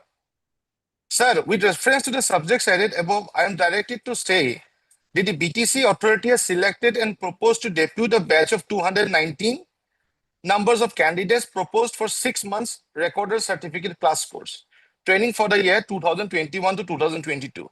The list of candidates are enclosed herewith along with their photographs, address, and educational qualification. Annexure 1.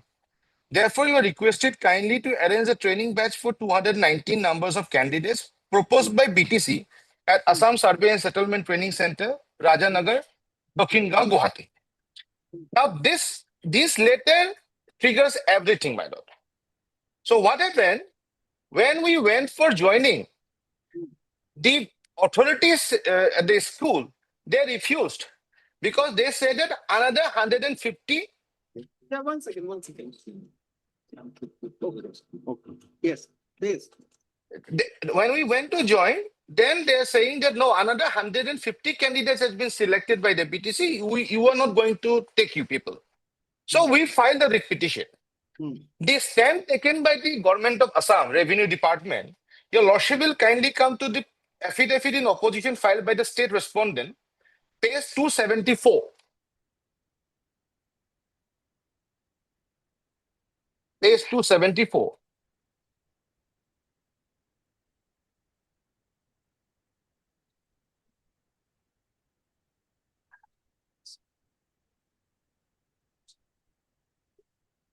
Yes. Yes. Kindly come to para 6.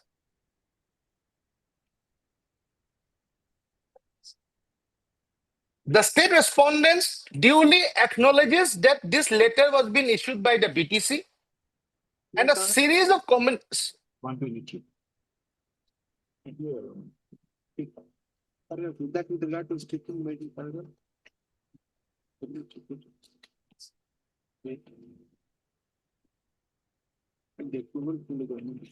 Yes. Now, the state government says that there were communication of this 28/12/2023 letter has not been replied by the BTC from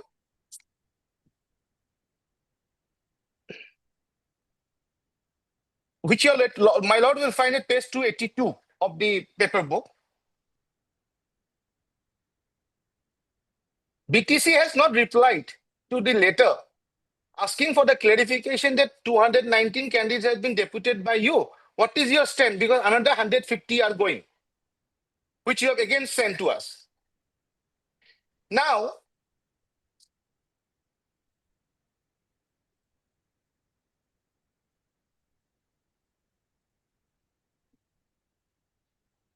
what the BTC does, 1 second.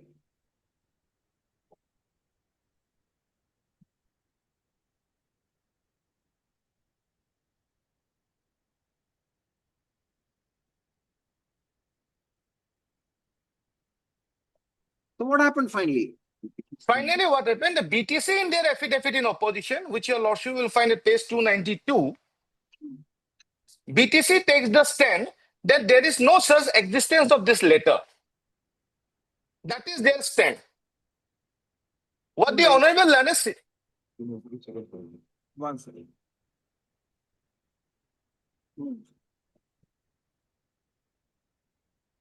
page 292, second para.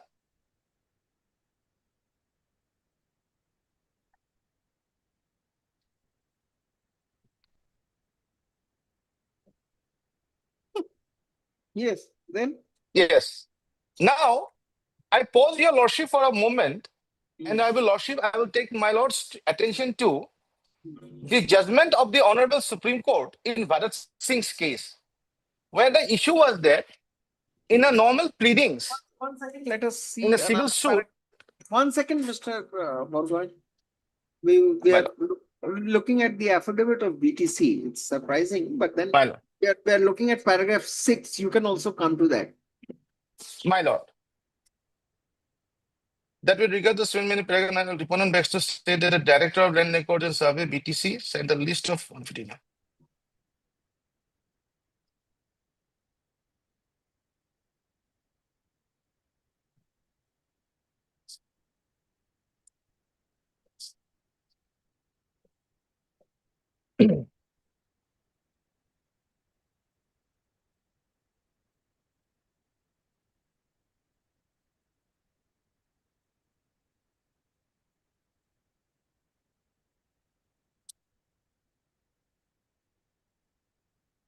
Yes.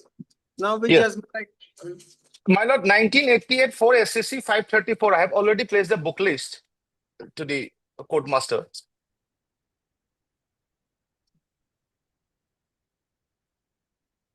yes. Para 13. My lord will kindly come to the precise page number 543. My lord is there.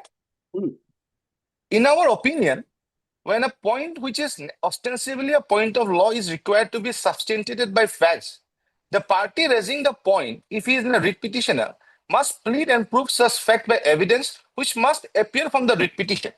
And if he is the respondent, from the counter affidavit. If the facts are not pleaded or the evidence in support of such facts is not annexed to the writ petition or to the counter affidavit, as the case may be, the court will not entertain the point. In this context, it will not be out of place to place a point that in the regard, there's a distinction between a pleading under the CPC and a writ petition or a counter affidavit. While in a pleading that is a plaint or a WS, the facts and not evidences are required to be pleaded. In a writ petition or in the counter affidavit, not only the facts, but also the evidence in proof of such facts have to be pleaded and annexed to it. So the point that has been raised before us, the appellant is not untenable. But what I'm trying to buttress is that BTC just says that this letter is not in existence in their affidavit. But they have not responded to the communication from the state respondent, that is revenue authorities, why they kept quiet. That is the first question. So, Burgoyne, we read the answer in paragraph 6 of BTC's affidavit. That I will come to, Your Lordship, that I will come to that point. That I will come to that point. Now, my Lord will appreciate that there was a series of litigations, batches of litigation with the BTAD Mondal's matter. Yes. Yeah, 1 second.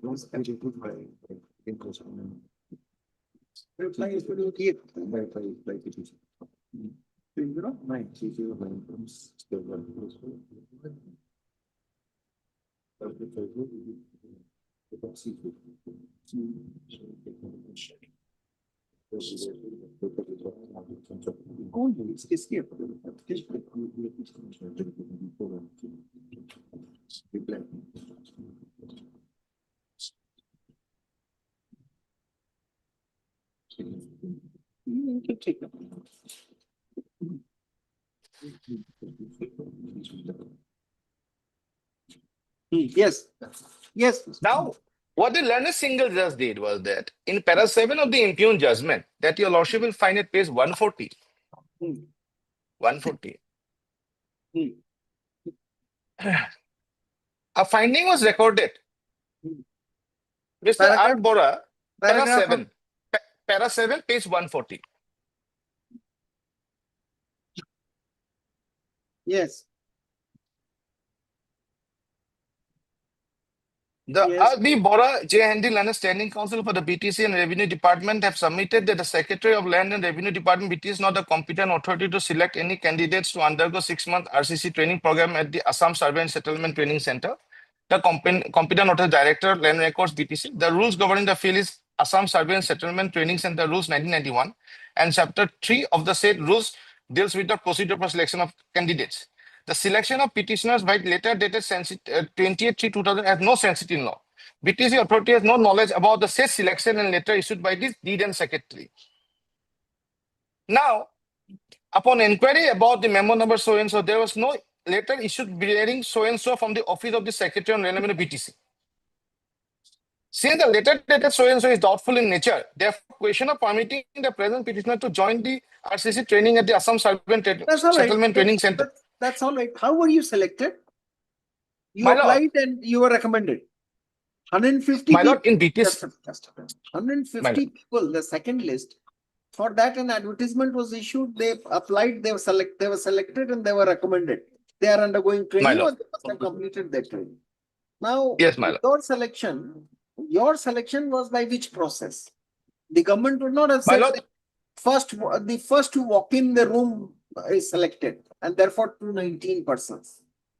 my lord, I had a discussion with the petitioners. BTC, what they does is, since it's an autonomous district council, under the 1992 rules, there is a power of deputation of candidates as such from the BTC area or autonomous council for RCC course, because the course itself is an enabling factor for getting a job, but it is not a factor by which you create a right of the job.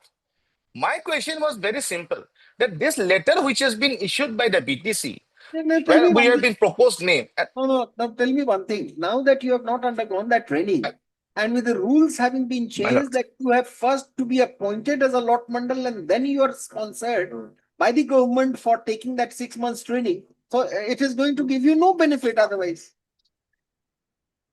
My lord, that is a very interesting question, because BTC in their counter affidavit, which is before your lordship, they are saying that they have adopted 2023. No. Just answer this. But no, they have. Just a minute, Mr. Borgohain, please answer this. They have adopted 2023 rules, my lord. Correct. So they may have adopted. Now the rules have undergone a change now. This training is done under the aegis of the Department of Agriculture, Department of, what is it? There's only one training center, Assam Survey and Land Settlement Training Center at Gauhati. My lord. Yes, Assam Land Rev. Now the rules have changed. The virus of it was challenged. The validity of that changed rule also was challenged. It was sustained. That now the whole process has been reversed. Now you first get appointed as lot mandal and then you're sent for training. And that makes sense. So I truly bow down to your lordship. Just a minute. So whether this appeal or this writ petition would help you now? I will answer that. I am answering to that. Your lordship, my colleague is there. He will place one affidavit which has been filed by the BTC, additional affidavit in WPC 693, which my lord has adjudicated a month back. The question was that your lordship had asked a pointed query to BTC that you please come up with an affidavit stating that whether you have adopted the rules of 2023 or you're following 92. Now, what the BTC says, kindly come to para 3. Para 3 of the additional affidavit. The deponent states that till date, the BTC has not adopted the 2023 rules. The BTC is contemplating. So that means the exercise which has been initiated at that point of time.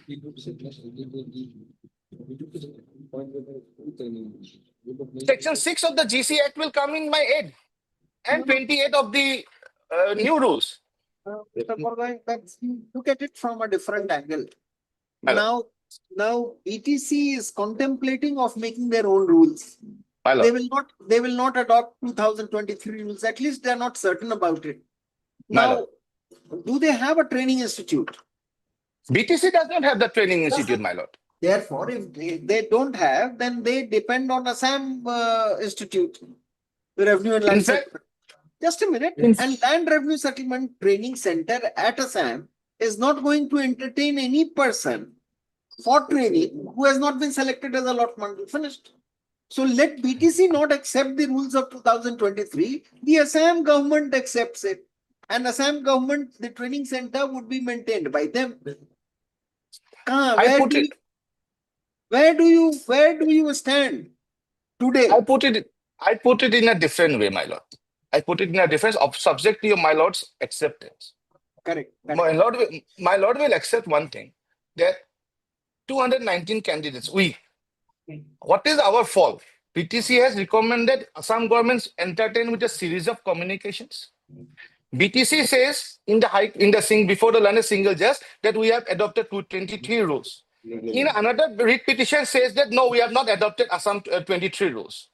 Now, where is our plight? I have told my clients that I am not against that 150 candidates to be their course to be set aside or quashed.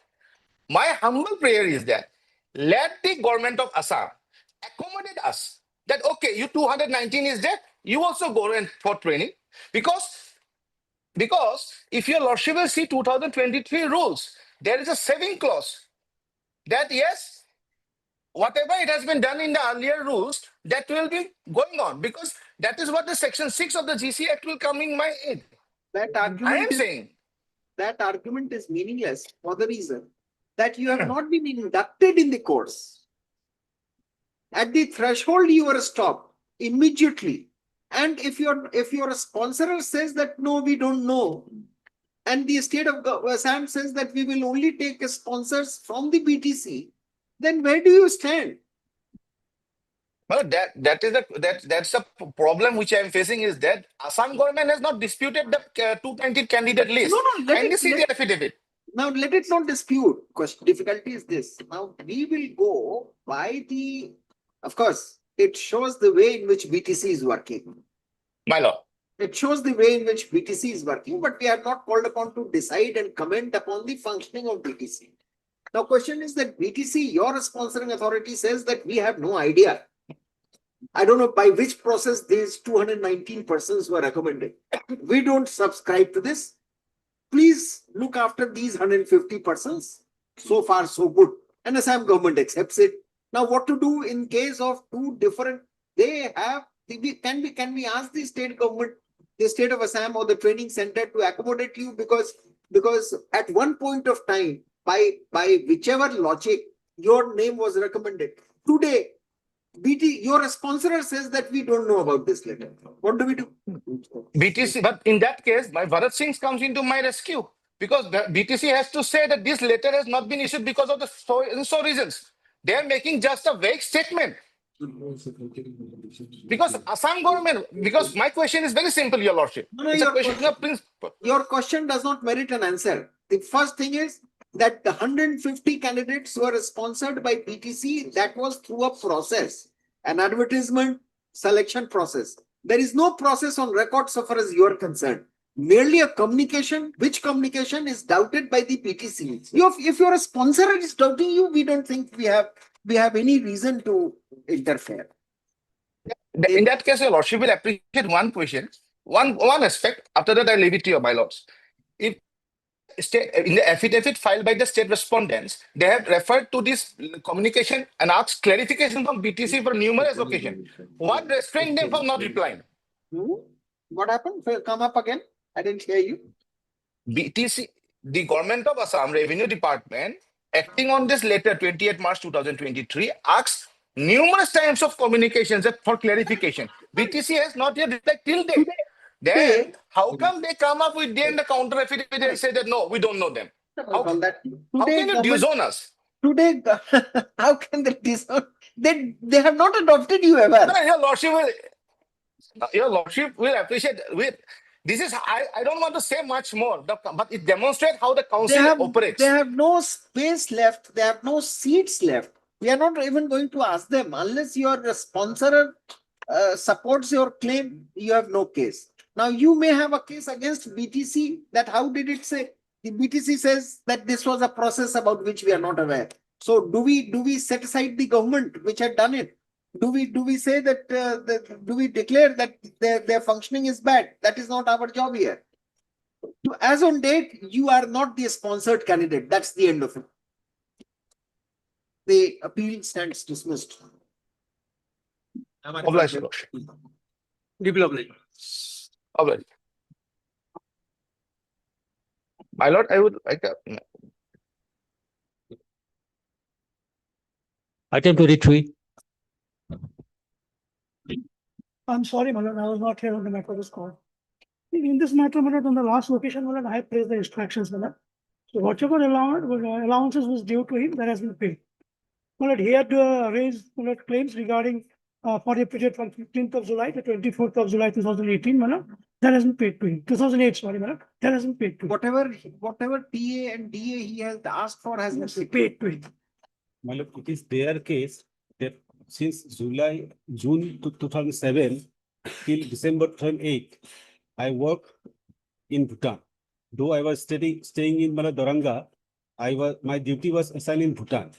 So they have paid only for 9 days. I worked for more than 1.5 years, my lord. So for the remaining days, they can pay my lord. It will be verified, and whatever is due to him, you pay. Your claim, then My- they will verify. You make your claim My- afresh. If at all it's admissible, madam, he's entitled to. You have taken work from him, no? And you have sent him to Bhutan.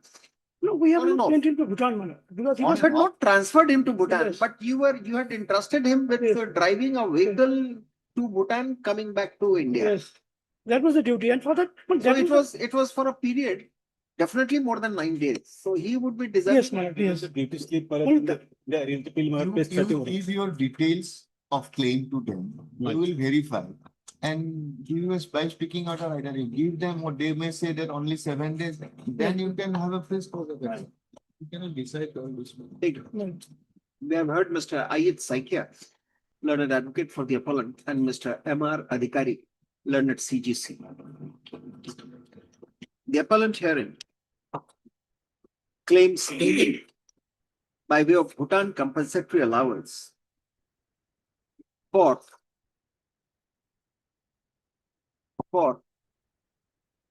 having been entrusted with the task of driving a vehicle to Bhutan off and on. The claim of the appellant is based on the policy of the employer to pay compensatory allowance for posting in Bhutan. The claim was rejected on the ground that the appellant was never posted in Bhutan. He was only asked to drive carrier vehicles from India to Bhutan and within Bhutan territory. This, according to the respondent, is only an extended deployment, which is very similar to, which is not similar to foreign duty, thereby entitling him to Bhutan compensatory allowance, which is a special allowance provided to personnel serving in Bhutan to compensate higher living costs and hardships. The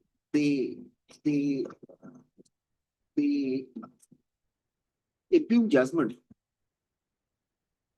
cannot be faulted on that account. The impugned judgment denying the claim of the appellant cannot be faulted on any ground whatsoever, except to the extent that the appellant would be entitled for his TA and DA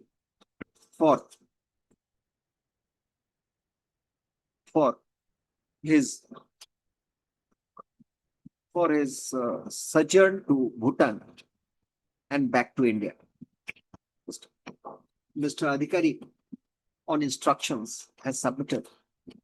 Mr. Adhikari, CGC, on instructions, has submitted that whatever TA/TA was payable to the appellant has already been paid to him. This fact situation is disputed by the appellant, stating that TA/TA has only been paid for 9 days and not for the rest of the days when he was undertaking the duty of carrying the vehicle to Bhutan. We deem it appropriate in the aforesaid circumstances to conclude this appeal by directing the appellant to make a representation to his employer, to the respondent, regarding his claim for TA/DA for the period when he had to travel to Bhutan on and off.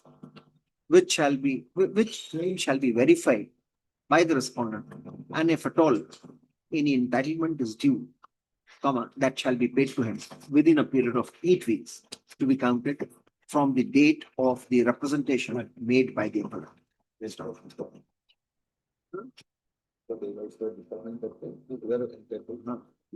The entire exercise shall be completed within 8 weeks thereafter. The appeal stands disposed of. Item 26.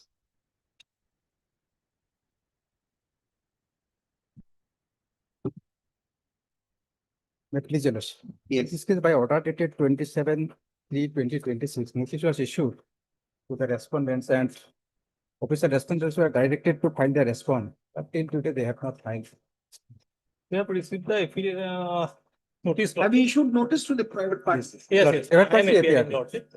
Now, what can be done? This is a private dispute. The learned single judge ought not to have. Lordship, kindly see page 169, that is. Sorry, my lord. Page 116. Has the boundary been demarcated? No, my lord, boundary has not been demarcated. Lordship, can you see page one? Don't ask us to see. My- We are no, asking you demarcation to has- answer that. Has the boundary been demarcated No. demarcated No. pursuant to the orders? No, demarcation has not been taken place till yet, my lord. Why? Because reason is that we have applied for the demarcation, and my lord, we also requested the deputy commissioner for these purposes. But because the pendency of the situation, my lord, they do not like to proceed further. No. That was the order of the learned single judge. Yes, ma'am. No, lordship, only one point, madam. Paragraph 7, page 168. It's a consent order, madam. How it can be appealed, madam? Paragraph 7, page 168.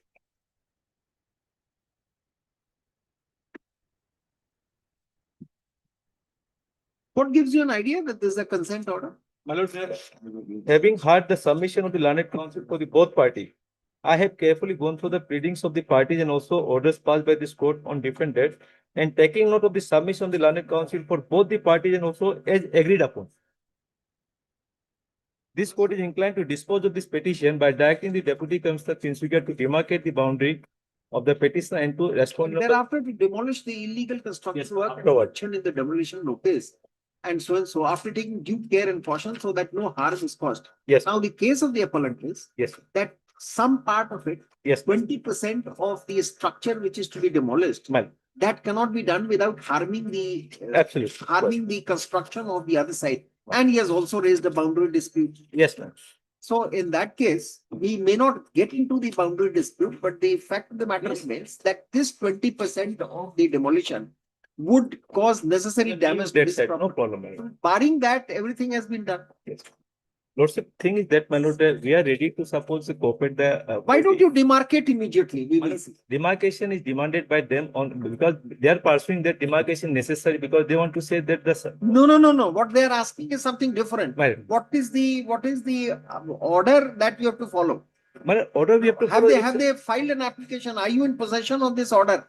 Yes. Even officially? Yes, ma'am. That has been communicated to you? Yes, ma'am. So what is the delay in demarcation? My lord, absolutely no problem. Anytime, my lord, that can be done. Do it Yes. next 2 weeks. Yes, my lord. The action be given by authority concern. The deputy commissioner has to act swiftly. Yes, my lord, I have the instruction today to they have processed for demarcation. Because of non-cooperation of the parties, it would not be done. Yes, you're blaming. In a short time, but it will be done. Take us.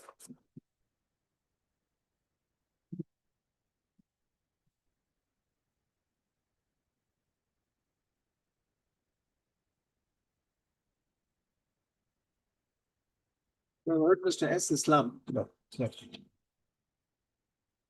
Mr. S. Chamaria. And Mr. D.K. Sarma, learned counsel for the parties. Learned counsel for the parties. There is a dispute between two neighbors in Tinsukia town.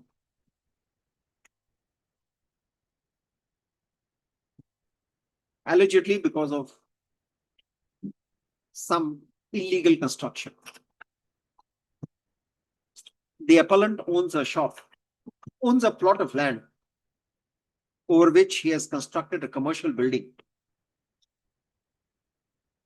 but only after obtaining building permission from the Tinsupia Municipal Board. The respondent number 1 has a shop adjacent to the south of the building of the appellant. There was a dispute between the two neighbors on account of no space being left between the two buildings, and the appellant having extended the construction of his building right up to the boundary wall of respondent number 1, which according to him is in breach of the building bylaws and the Assam Town and County and the Country Planning Act. Stop. It is also in derogation of the fire safety rules.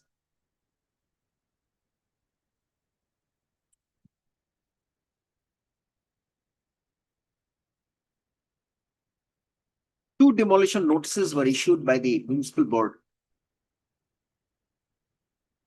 And as on date, the claim of the appellant is that 80% of the deviated portion of the construction has already been removed. 20% of the deviated construction could not be removed for the reason of the same being so close to the construction made by the respondent number 1 that it would cause damage to his building. When the dispute came before the learned single judge, it was directed on consent that the boundary shall be demarcated,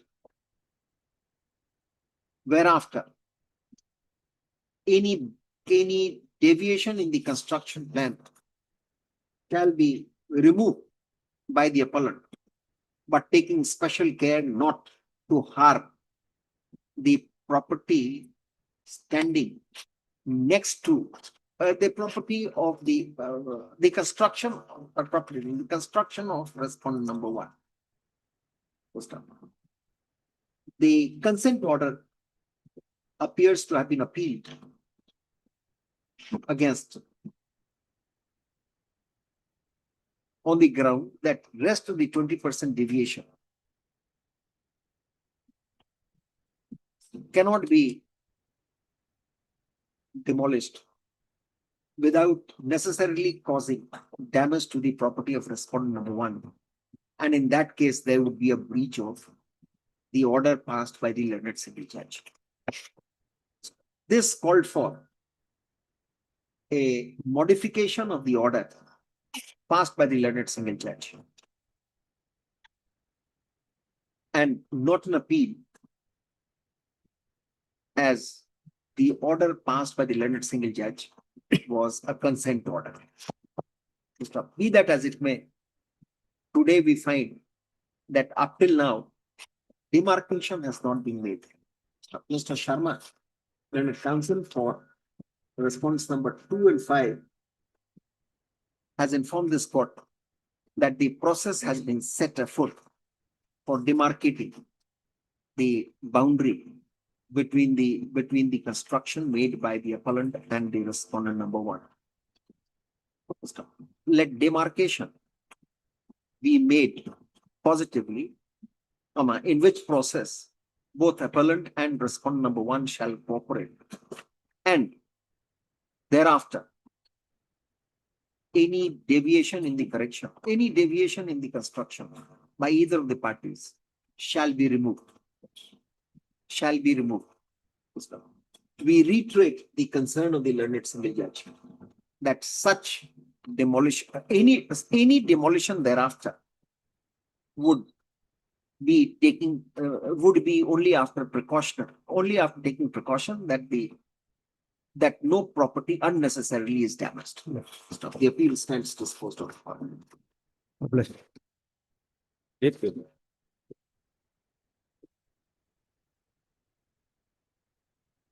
D7.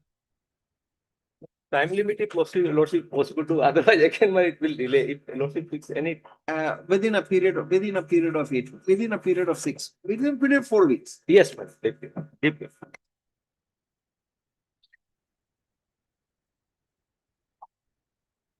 Definitely. But as per the last order of this honorable court, they have submitted an completion certificate along with an affidavit, man.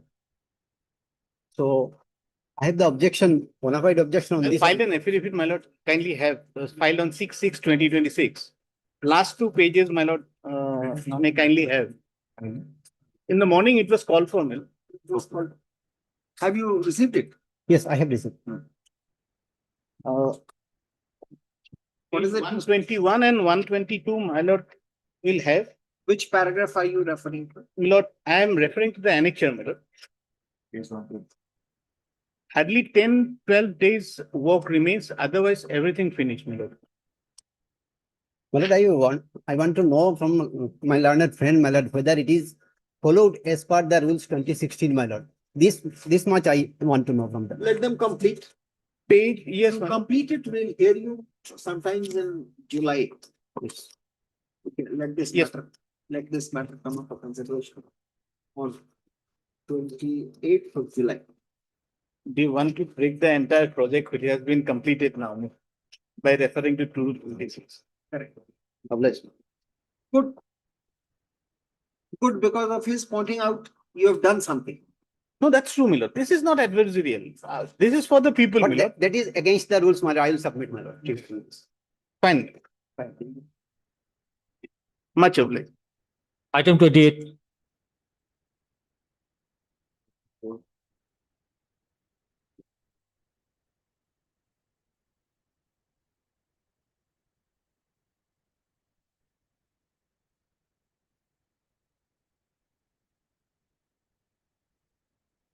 Guarantees you want, Mr. Sharma? How many guarantees, how many sureties do you want? How many guarantees? It is only 1 year. So one is the third party guarantee, which came along the way.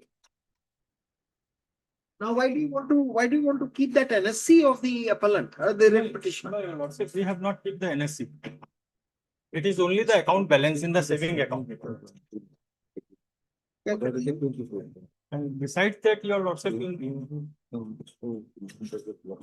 but why? Why have you put a lien on the account of the petitioner? Because there is a total outstanding, your lordship, more than Outstanding 70. is all right. Outstanding is all right. What is the valuation of the other mortgage property, which has been substituted? No, your lordship, there's no So substitute. you should not have it. You should not have permitted that mortgaging of another property, a third property. No, we have not said, your lordship. You have to say something. Who is the new guarantor? This is Raj Sankapati. Where is the document, Mr. Counsel? Raj Mr. Mazumdar, where is the document of the third party guarantee? Third party guarantee, we have the sanction letter we have. No, Mr. Sharma says that we are not aware of the third party guarantee. No, your lordship, in the year of 2008. Are you saying that you are unaware of this? No, I am aware of it. Then? Your lordship, in the year of 2008, the guarantee of the writ petitioners was given, and thereafter for the enhanced amount of the work contract, another guarantor was inducted, but it is not in substitution. It was over and above. Yes, it was over and above yes, that guarantee. Yes, your lordship. So it is a renewal, not a new sanction. Where is that response of yours? Have you filed it? Have you filed a response? Yes, saying that it was on the enhanced, on the extension of work. Yes, it is by the document itself. It is. No, where have you said that? Yes.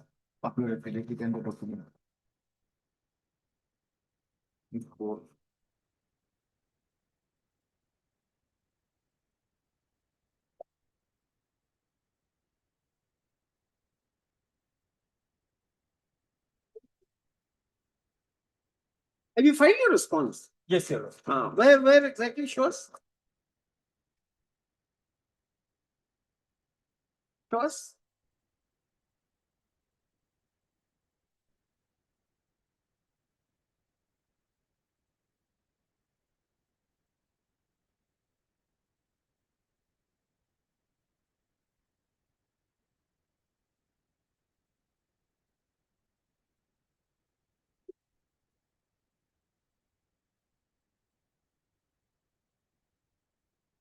Your Lordship, in page number 43.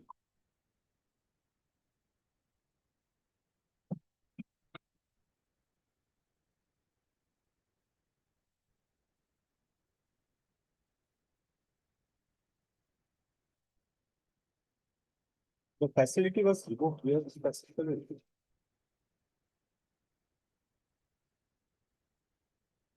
Along with additional personal guarantee of Raj Jyoti Chankar.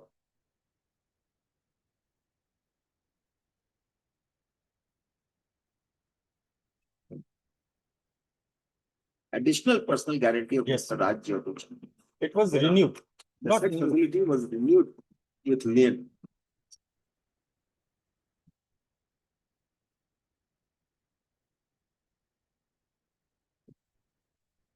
If we give a new sanction letter, then your Lordship scenario will be exactly what the writ petitioner is assessing. Besides that, we have made enough. This cannot be released. This cannot be released. This is what we were looking for. Not clear. This is what we were looking for. Sorry. Then we can't. How can we ask them to liquidate the old loan? And the loan is bad today. Yes, and in the DRT proceeding, he is the party defendant also. Nothing. That is have been OA made- 270. Now you made a partial disclosure. Mr. Mazumdar, you made a absolutely partial disclosure. Lordship, The from loan started, in fact, no, it is suppression. We went strongly against the bank. And now we find that this is the statement. Lordship, You have not been removed as a guarantor. And in fact, on 2 occasions, first lien on FDR also, and once it matured, it was transferred in that, it was deposited in the amount. That also was placed. And therefore the bank has put a lien. Lordship, that Loan was, please dispute these facts if you can dispute. The loan first was, credit loan facility was granted for an amount of rupees 10 lakhs. yes. At yes, that Lordship. time, the NSC of rupees 2,08,000 was pledged. Yes, The loan facility was enhanced to rupees 20 lakhs. yes. Lien on the FDR of rupees 2 lakhs with pledge of NSC of rupees 2,08,000. Subsequently, the loan was enhanced to 40 lakhs Yes. with pledge of NSC, along with additional personal guarantee of Raj Jyoti Kakati. And the facility was renewed with a lien on FDR of so-and-so and NSC of so-and-so. And lastly, the loan facility was restructured sometimes in the year 2019 with facility amount in cash credit at rupees 70 lakhs. Now, how do you say it's a third party mortgage dispensing with the mortgaged NSC and the bank Lordship, account? the FD which was In deposited, DRT proceedings, you are there. Lordship, right now, Tell us, Mr. Mazumdar. I will. I was the guarantor. Then you did not make a correct disclosure in your writ petition. Lordship, I think I have actually. May I? Because I was the guarantor on the last occasion of 2008. List it in the DRT. Forget about us. Lordship, Sorry. after I filed this one actually, Lordship, after I filed this one, then only I was made a party. The OA was for 2020. I was not made a party there. Ask there. There cannot be 2 adjudication now. Go before the DRT. Lordship, in the what I am going to say, in 2009 sanction letter, the Rajjyoti Sankakoti was made the guarantor, not me. Mr. I.S. Mazumdar, learned advocate for the petitioner, and Mr. M. Sharma, learned advocate for respondents number 1 and 2. Respondent number 1 and 2. The claim of the petitioner is that her position as a guarantor for the loan taken by her husband had been effectively substituted when a third party property was mortgaged in surety for the loan. The contention of the petitioner, therefore, is that the owner of the newly mortgaged property becomes the new guarantor for the loan.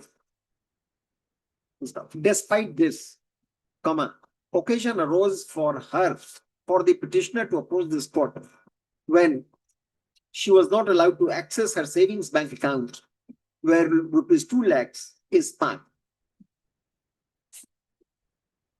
Perhaps on account of lien put by respondent number 1 and 2 on such account. However, Mr. Sharma, learned advocate for the respondents number 1 and 2, has pointed out that on 27/2/2006, credit loan facility was granted to the loanee for an amount of 10,000. At that time, NSC of the petitioner of the amount of rupees 2,08,000 was pledged. The loan facility was enhanced to rupees 20 lakhs on 28/1/2008. For the security or for the surety, a lien was put on the FDR of rupees 2 lakhs and NSC of 2,08,000 referred to above was also pledged. Subsequently, the loan amount was enhanced to 40 lakhs, where an additional personal guarantee, which the petitioner refers to as third-party guarantee afresh, of one Mr. Raj Jyoti Chung Kakati,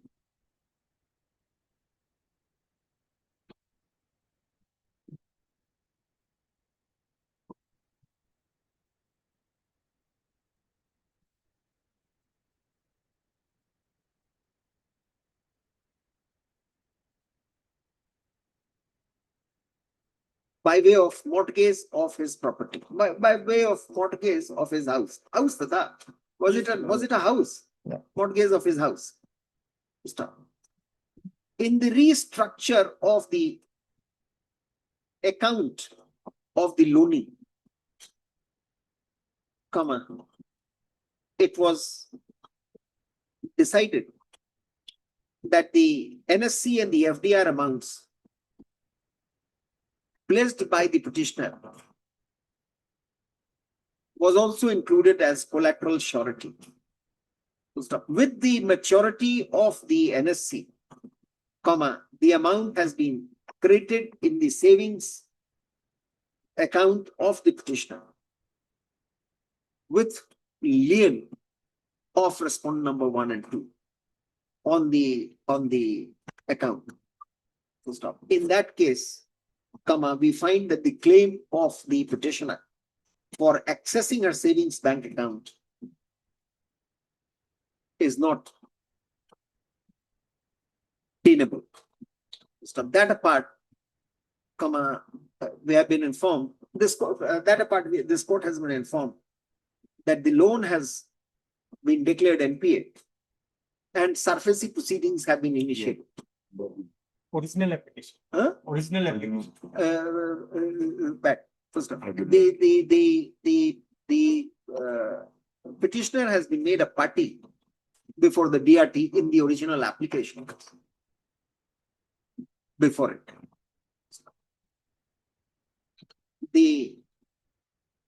the contention of the petitioner the contention of the petitioner therefore is factually incorrect, that a third-party mortgage was created, substituting the guarantee of the petitioner for her husband. There is no merit in this writ petition, where facts have not been stated in its entirety. It would be how without the petitioner would have the liberty to ventilate his grievance before the debt recovery tribunal, where she has been made a party.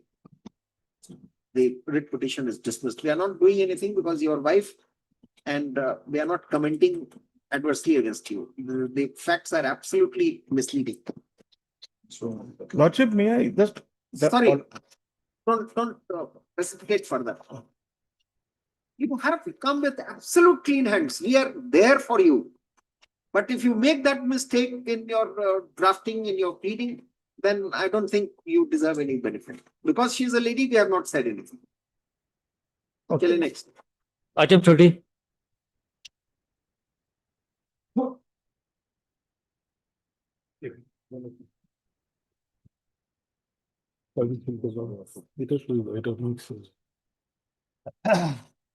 May it please your lordship. Just a minute, Mr. Raju.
Where is the order reconstituting the governing body?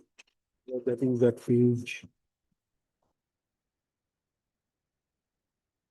page 41 now. Page 41. 41.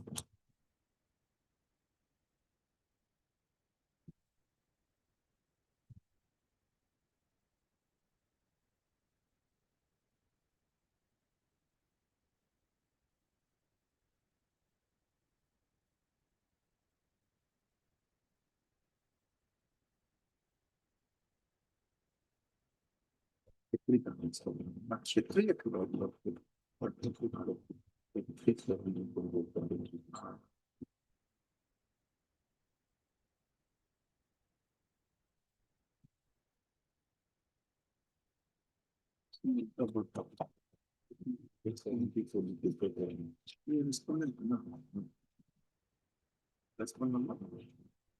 Just this phone number 4.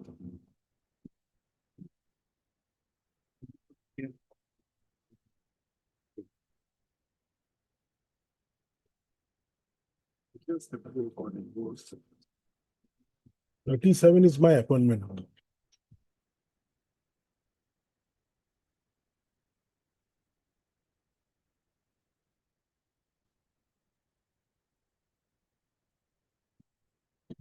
Mr. Chaudhary, your ground was that according to the rules, the tenure of a president of the governing body would be 5 years.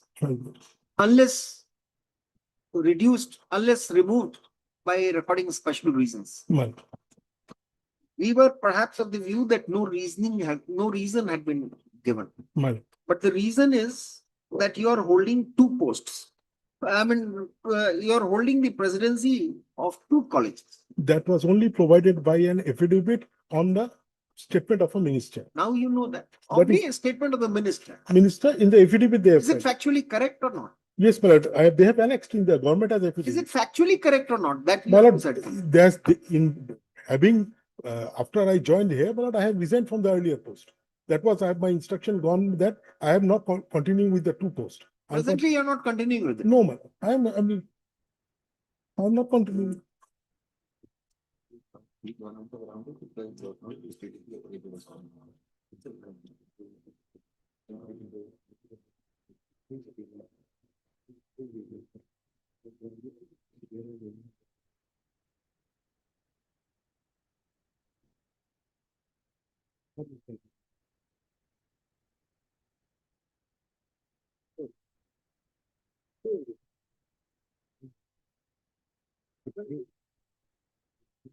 page 74, the statement of the minister in their affidavit.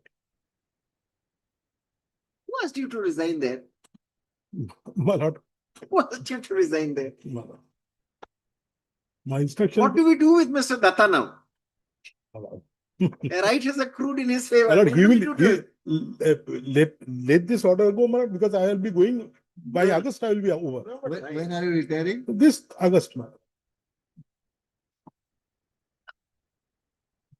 Because my lord, here if these reasons are Now this seesawing we don't do. What justification do we have? because the order We imputes. decide, but then Lanit, Mr. Varshodri, this is a presidentially, your substantive post remains. my lord, because here the only issue is the humiliation that I get. No. Well, that is the only humiliation. My lord, you don't have to be so sensitive about it. my lord, because if the rule provides as such that you can remove only by a reason, then the order impugned itself should have contained. That is contained. Now that the reason why we have given you an urgent hearing because you're retiring, and that is a ground for us not to interfere also. My lord, Because for good 4.5 years you have served. my lord, Correct? my lord. And you have also got proceedings initiated against the principal. My lord. Perhaps you are doubting his complicity in the matter. He is pulling wires from behind. My lord, that was true. And my lord, another issue is The this. only difficulty is that if they would not have appointed somebody else, they would have only removed you. He would have got you reinstated for 1 month. My lord, the issue is With Mr. Datta in the field now, what do we tell him? His rights also has to be protected. because, my lord, otherwise, my lord, this rule will become redundant. My lord.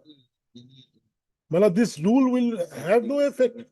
Don't have the further ignominy of, your challenge also not being sustained. Because, my lord, here the issue is, my lord. We will not be able to do it. We will record all the reasons and we will say that for these reasons we are not doing it. We will record your reasons. There are 3 reasons on which you have challenged. Number 1, the reasons had to be recorded in the reconstitution or your removal. The minister's opinion could not have come by way of affidavit, and according to Mohinder Singh Gill, this cannot be done. And number 3, you have only 1 month to go. We will reject all these contentions for the reason that we have to protect the right which is approved. And Then, now that you are retiring, in August. you should, and the 4th ground is as on date, you are not holding presidency of any other college. My lord, the another ground that I want to place it, my lord. Otherwise, these things will continue everywhere, my lord, because immediately they will join.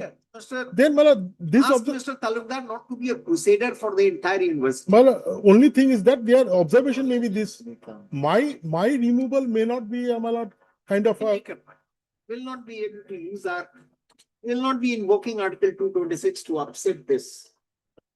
And we have our own reasons. We'll say that this would only create a seesaw effect, which is not good for the college administration. Now, rightly or wrongly, you have been removed. Yeah, if you had a tenure left, probably you would have interfered. Because, my lord, otherwise. You don't have a tenure left, so we are not interfering. My lord, because these 3 months, my lord, these 3 months I could have been there because legally I am entitled to this. My lord, as per the rules, I am entitled. But why do you want to be the president of the governing body? My lord, it may be as such also. If the impugn order goes, my lord, I may resign the post. I may resign from this post, but that thing will not remain with me that I have been removed unnecessarily. No. We'll say that it shall not be. With that statement, your lordship may also take it that on my stigmatic. On my reinstatement, I may resign also. Your lordship may take it from me that I may resign from the post. For your reinstatement, he has to be removed. My lord, he can continue thereafter, my lord, immediately. Yes, sir. New rules. New rules will have to be written. That he will be there de facto, you will be de facto, he'll be de jure. De jure and de facto. My lord, going my head down and with all, my lord, the humility I just place. Otherwise, my lord, sentiments will prevail over the statute. This will go away, my lord, because otherwise, my lord, the statutes will have no meaning at all. The sentiments had to come over here. The meaning we will put, it will become meaningful. Don't worry about that, Mr. Chaudhary. We are only suggesting that if you don't want to have another ignominy on your head of losing out in the legal battle also, you say that now that 1 month is left, I don't wish to pass. That'll be better for you. It will not be a stigmatic. Respectful exit, and we will say that it is not a stigmatic at all. And we'll frame it in a different way. Since it is not a stigmatic, but only for the reason of two presidency, which he has resigned, he doesn't press this because only 1 month left. And your lordship may not say that is dismissed on merits, because otherwise, because it may have the effect of dismissal of an matter. So your lordship may say that because 1 month is left, that is that we are not interfering. Correct. But your lordship may not dismiss it with the observation that it is. What do we do with the writ petition? If we don't dismiss it, what do we do it? Well, if we are to withdraw, therefore you withdraw, we'll say it disposed of as withdraw. No, but otherwise we have to dismiss it, no? Saying this, you should dismiss it. We would have thought of it if you had even 1 year tenure.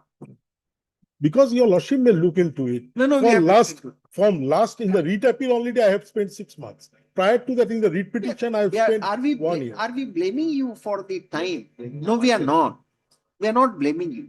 We are only questioning your decision making with respect to your own candidature. When you even in that order of your lordship, were you asked to resign from that presidency? No. Your lordship, another observation was there in the order dated 23/2/26, where I made the submission. It is also submitted. There is no prescription. Rather, there are several examples of one person holding. There are many examples are there. There is nothing as such rule that you will say that you are not pressing it any further for the reason that you have only 1 month left to retire. But not from my consent, that no, we'll not put it in your mouth. We'll say that. If you don't, we'll say that we are not interfering. Correct.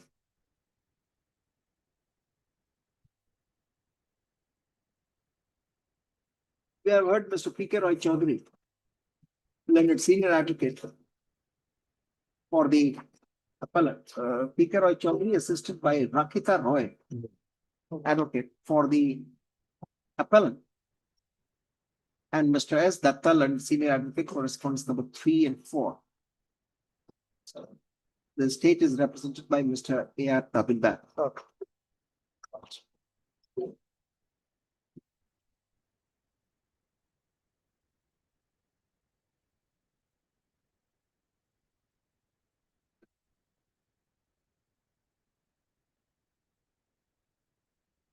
The appellant was made the president of the governing body of Barkhetri College in the year 2021. According to the Assam Non-Government College Management Rules, now called Assam Provincialized Colleges and Assam Non-Government Colleges Management Rules 2001, bracket, hereinafter referred to as Rules of 2001. Every college affiliated to any central or state university of Assam and duly concurred by the state government would be governed by a governing body. The president of the governing body has to be a person of eminence from the field of education, whose tenure shall be of 5 years, which period could be extended till his successor is appointed.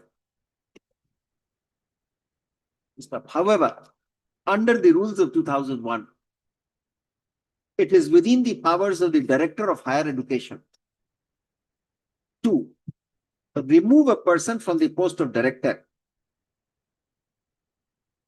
before 5 years, but only after recording reasons in writing.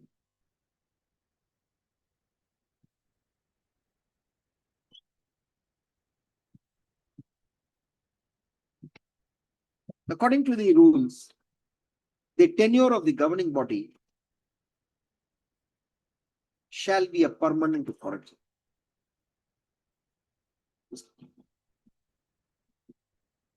Before the end of the tenure of the appellant, the governing body was reconstituted by the order of the Director Higher Education, naming respondent number 4 as the president. This was questioned by the appellant this was questioned by the appellant in WPC number 3998 of 2005 on various grounds, namely that the director, higher education, could not have removed the appellant from the post of before his tenure, and that also without giving any reason whatsoever. And that the reasoning given and that the reason given later during the course of hearing of the writ petition that such removal or reconstitution of the governing body was necessitated because of the appellant leading 2 presidencies in 2 private colleges located distantly. 2 provincialized colleges located distantly could not have been accepted by the learned single, ought not to have been accepted by the learned single bench. In fact, there is no limitation. In fact, there is no prescription of a person being appointed president of governing bodies of 2 institutions. However, as on date, the appellant had resigned from the presidency of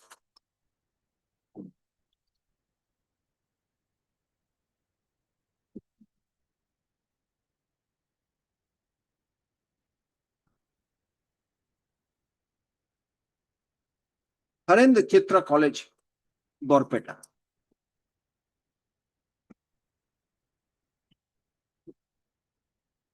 There is no gainsaying that before the tenure of the president of the governing body of a private college, provincialized college. Okay, what did I say?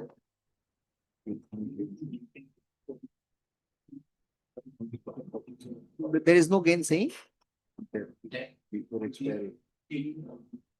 that before the tenure of the president expires, he could be removed without special reasons to be recorded in writing.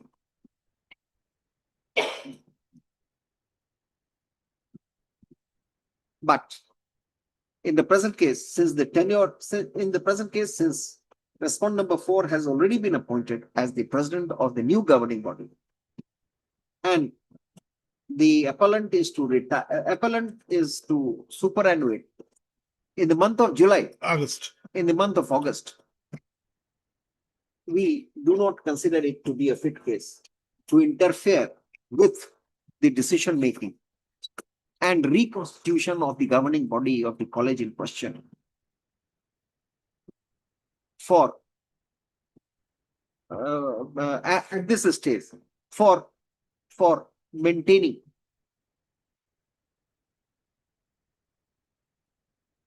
probity in the administration of the college.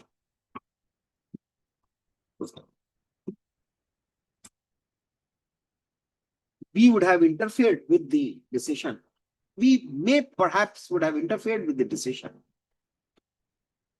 but doing so at this stage would only cause disruption of the administration of the Jogi College. What is that college? Borkhetri College. The appeal stands disposed of accordingly. I think no concession, nothing, and we have taken it upon ourselves. Okay. Now that case is over, he resigned only last month. It was not in the writ proceeding that he had only 1 presidency. But you did not mention that. We were right from the beginning. We were not. Item 34.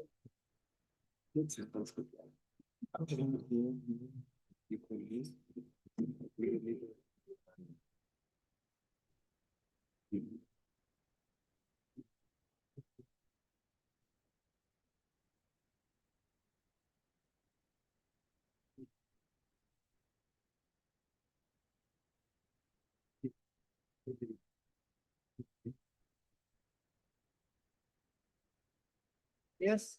May please, your lordship. In this case, lordship, I have challenged the constitutional validity of a notification, lordship. Constitutional validity of the notification or what?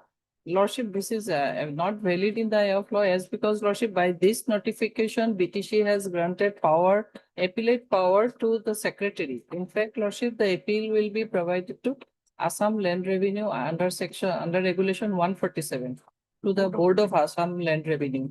So that a question was arose in a pending writ petition, lordship. So without amending the Assam Land Revenue, lordship, this notification was issued. Just.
Yes, what do you have to say to this? Lordship, we have filed our affidavit, my lord.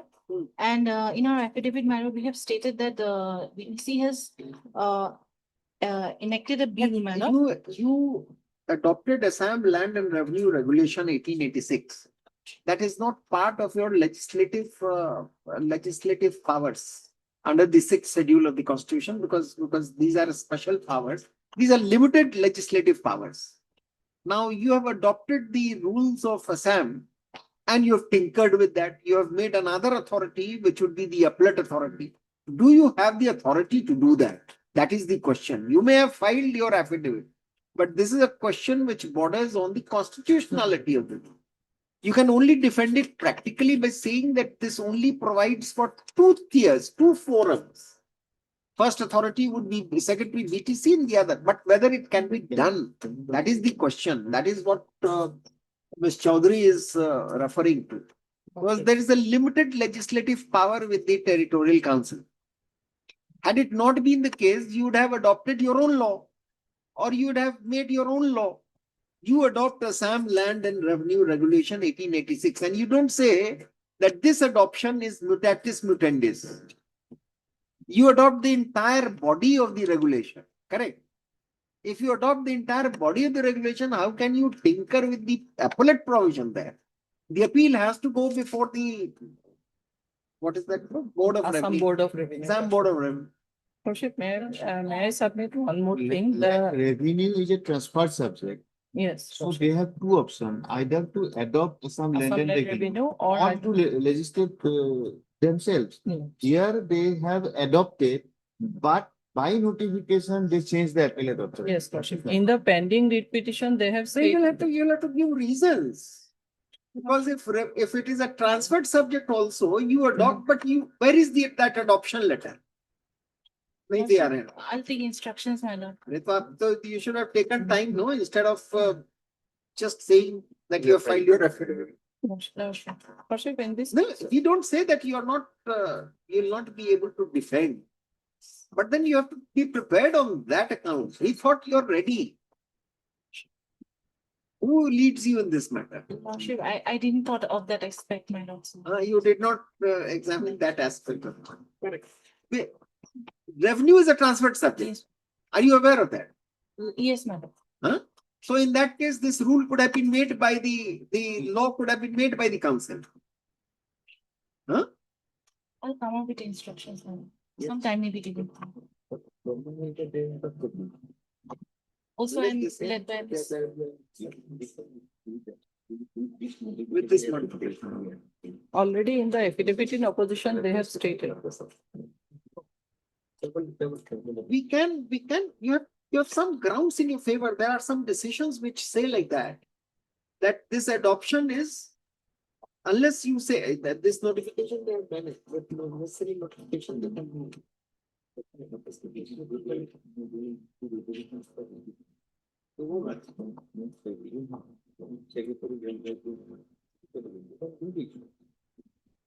Anyway, this petition did not begin with the constitutional validity. It was a generally dispute. आप थोड़ा पढ़ के आइए या अपने senior के साथ आइए. Lordship, may I pray one thing? If we challenge the validity of a notification, it comes before a single judge normally. No. Validity of constitutional validity otherwise also would come before a division bench. Ultimately, it relates to legislation. Lordship, but The constitutional validity comes before a division bench. No, we did we were conscious of this. Because basically it's a private dispute. Lordship. And that dispute galvanizes into this constitutional validity Yes, argument for the reason that who is he? Who is the secretary PTC to hear the first appeal? Why should he be the first appellate court? They can justify, they say that this is within their domain of legislation. So even if they have adopted, they have the authority to modify and ratify by the council. Have they done that? That procedure she'll have to find out and tell us. They have already. They are not going to search for it. Already a filed affidavit. Plus, it does not take away any right. It only provides additional right. Against the order passed by BTC, you can again come to Board of Review. That's happening. Many they have made it such that उसको करने के बाद फिर ऐसा Board of Review. First appellate authority and second appellate authority. Therefore, they can have some justification, Ms. Chow. But वो argue करें तब कि मैं अपने मन से थोड़ी मैं किसी का वकील थोड़ी बन जाऊंगा. They have already enacted a law that Bodoland Territorial Council land, and it was for council for governor. Already mentioned in their affidavit. You are Ms. D. Bora. Ms. D. Bora. Ms. D. Bora, Standing Council BTC. Bracket response number 3. Seek some time to address this court.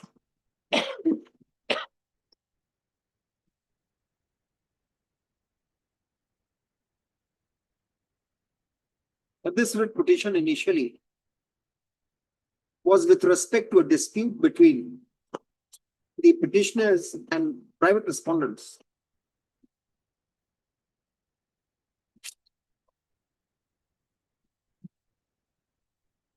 Who trace their, who have common ancestry,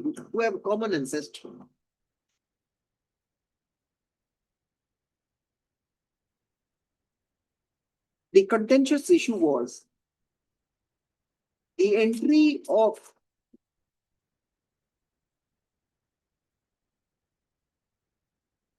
their names in the revenue records, which would be critical for determining their respective rights over the inherited properties. There was some disagreement about particular entries in the revenue records, which dispute was taken in appeal before the Secretary of BTC. Next, the Secretary of BTC, bracket response number 4, decided the appeal in favor of the private respondents. The decision of the Secretary of BTC was questioned by the appellant, by the petitioners on the ground that the order was passed without issuing any notice to them.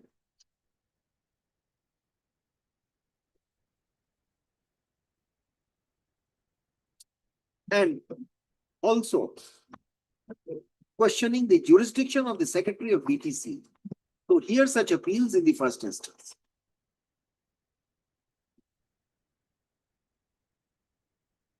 During the course of hearing,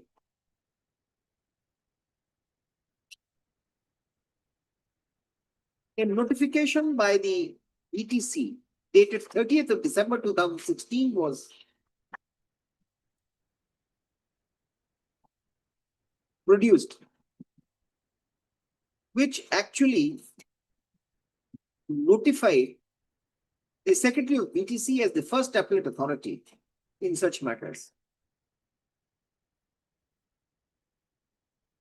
According to the notification, the second appeal would only lie to Assam Board of Revenue. It was then that the petitioners chose to question such notification on the same being legally flawed and invalid.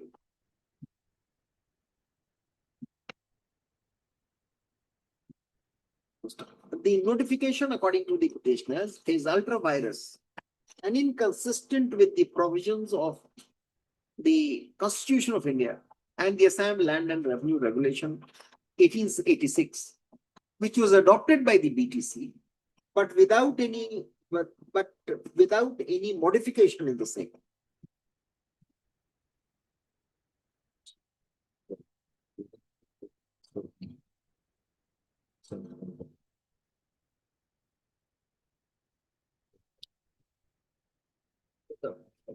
The records further reveal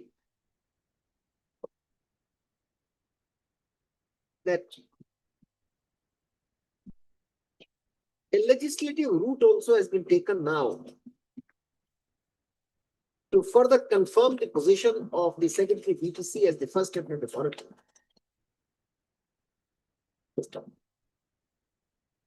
The Bodoland Territorial Council Land and Revenue Regulation, bracket application and amendment bill 2024, is likely to be placed before the was placed before the BTC, and the same was passed by the same was passed on 12/12/2024.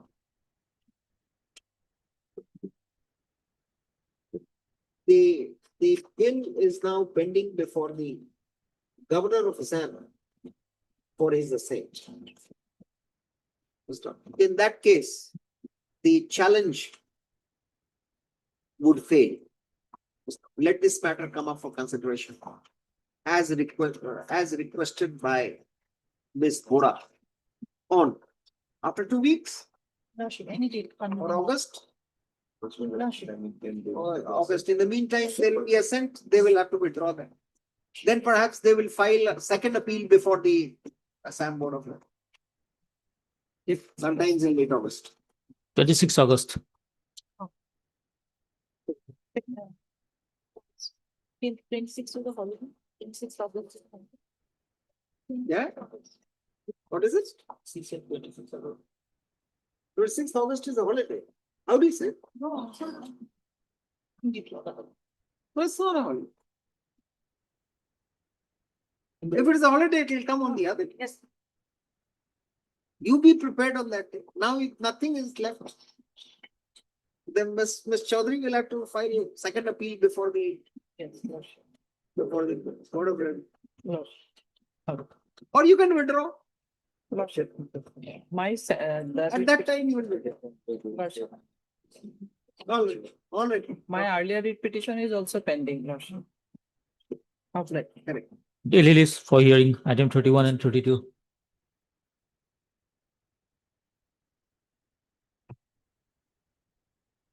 Yeah, in this case,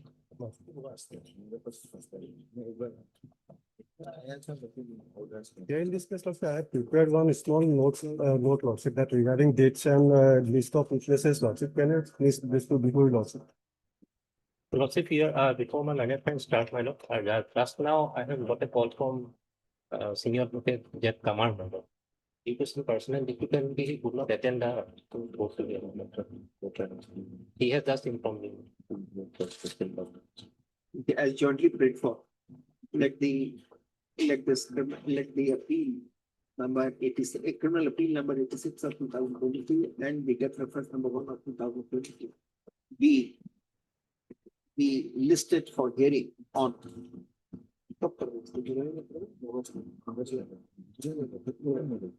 on 20 no on 22 on 23rd of July.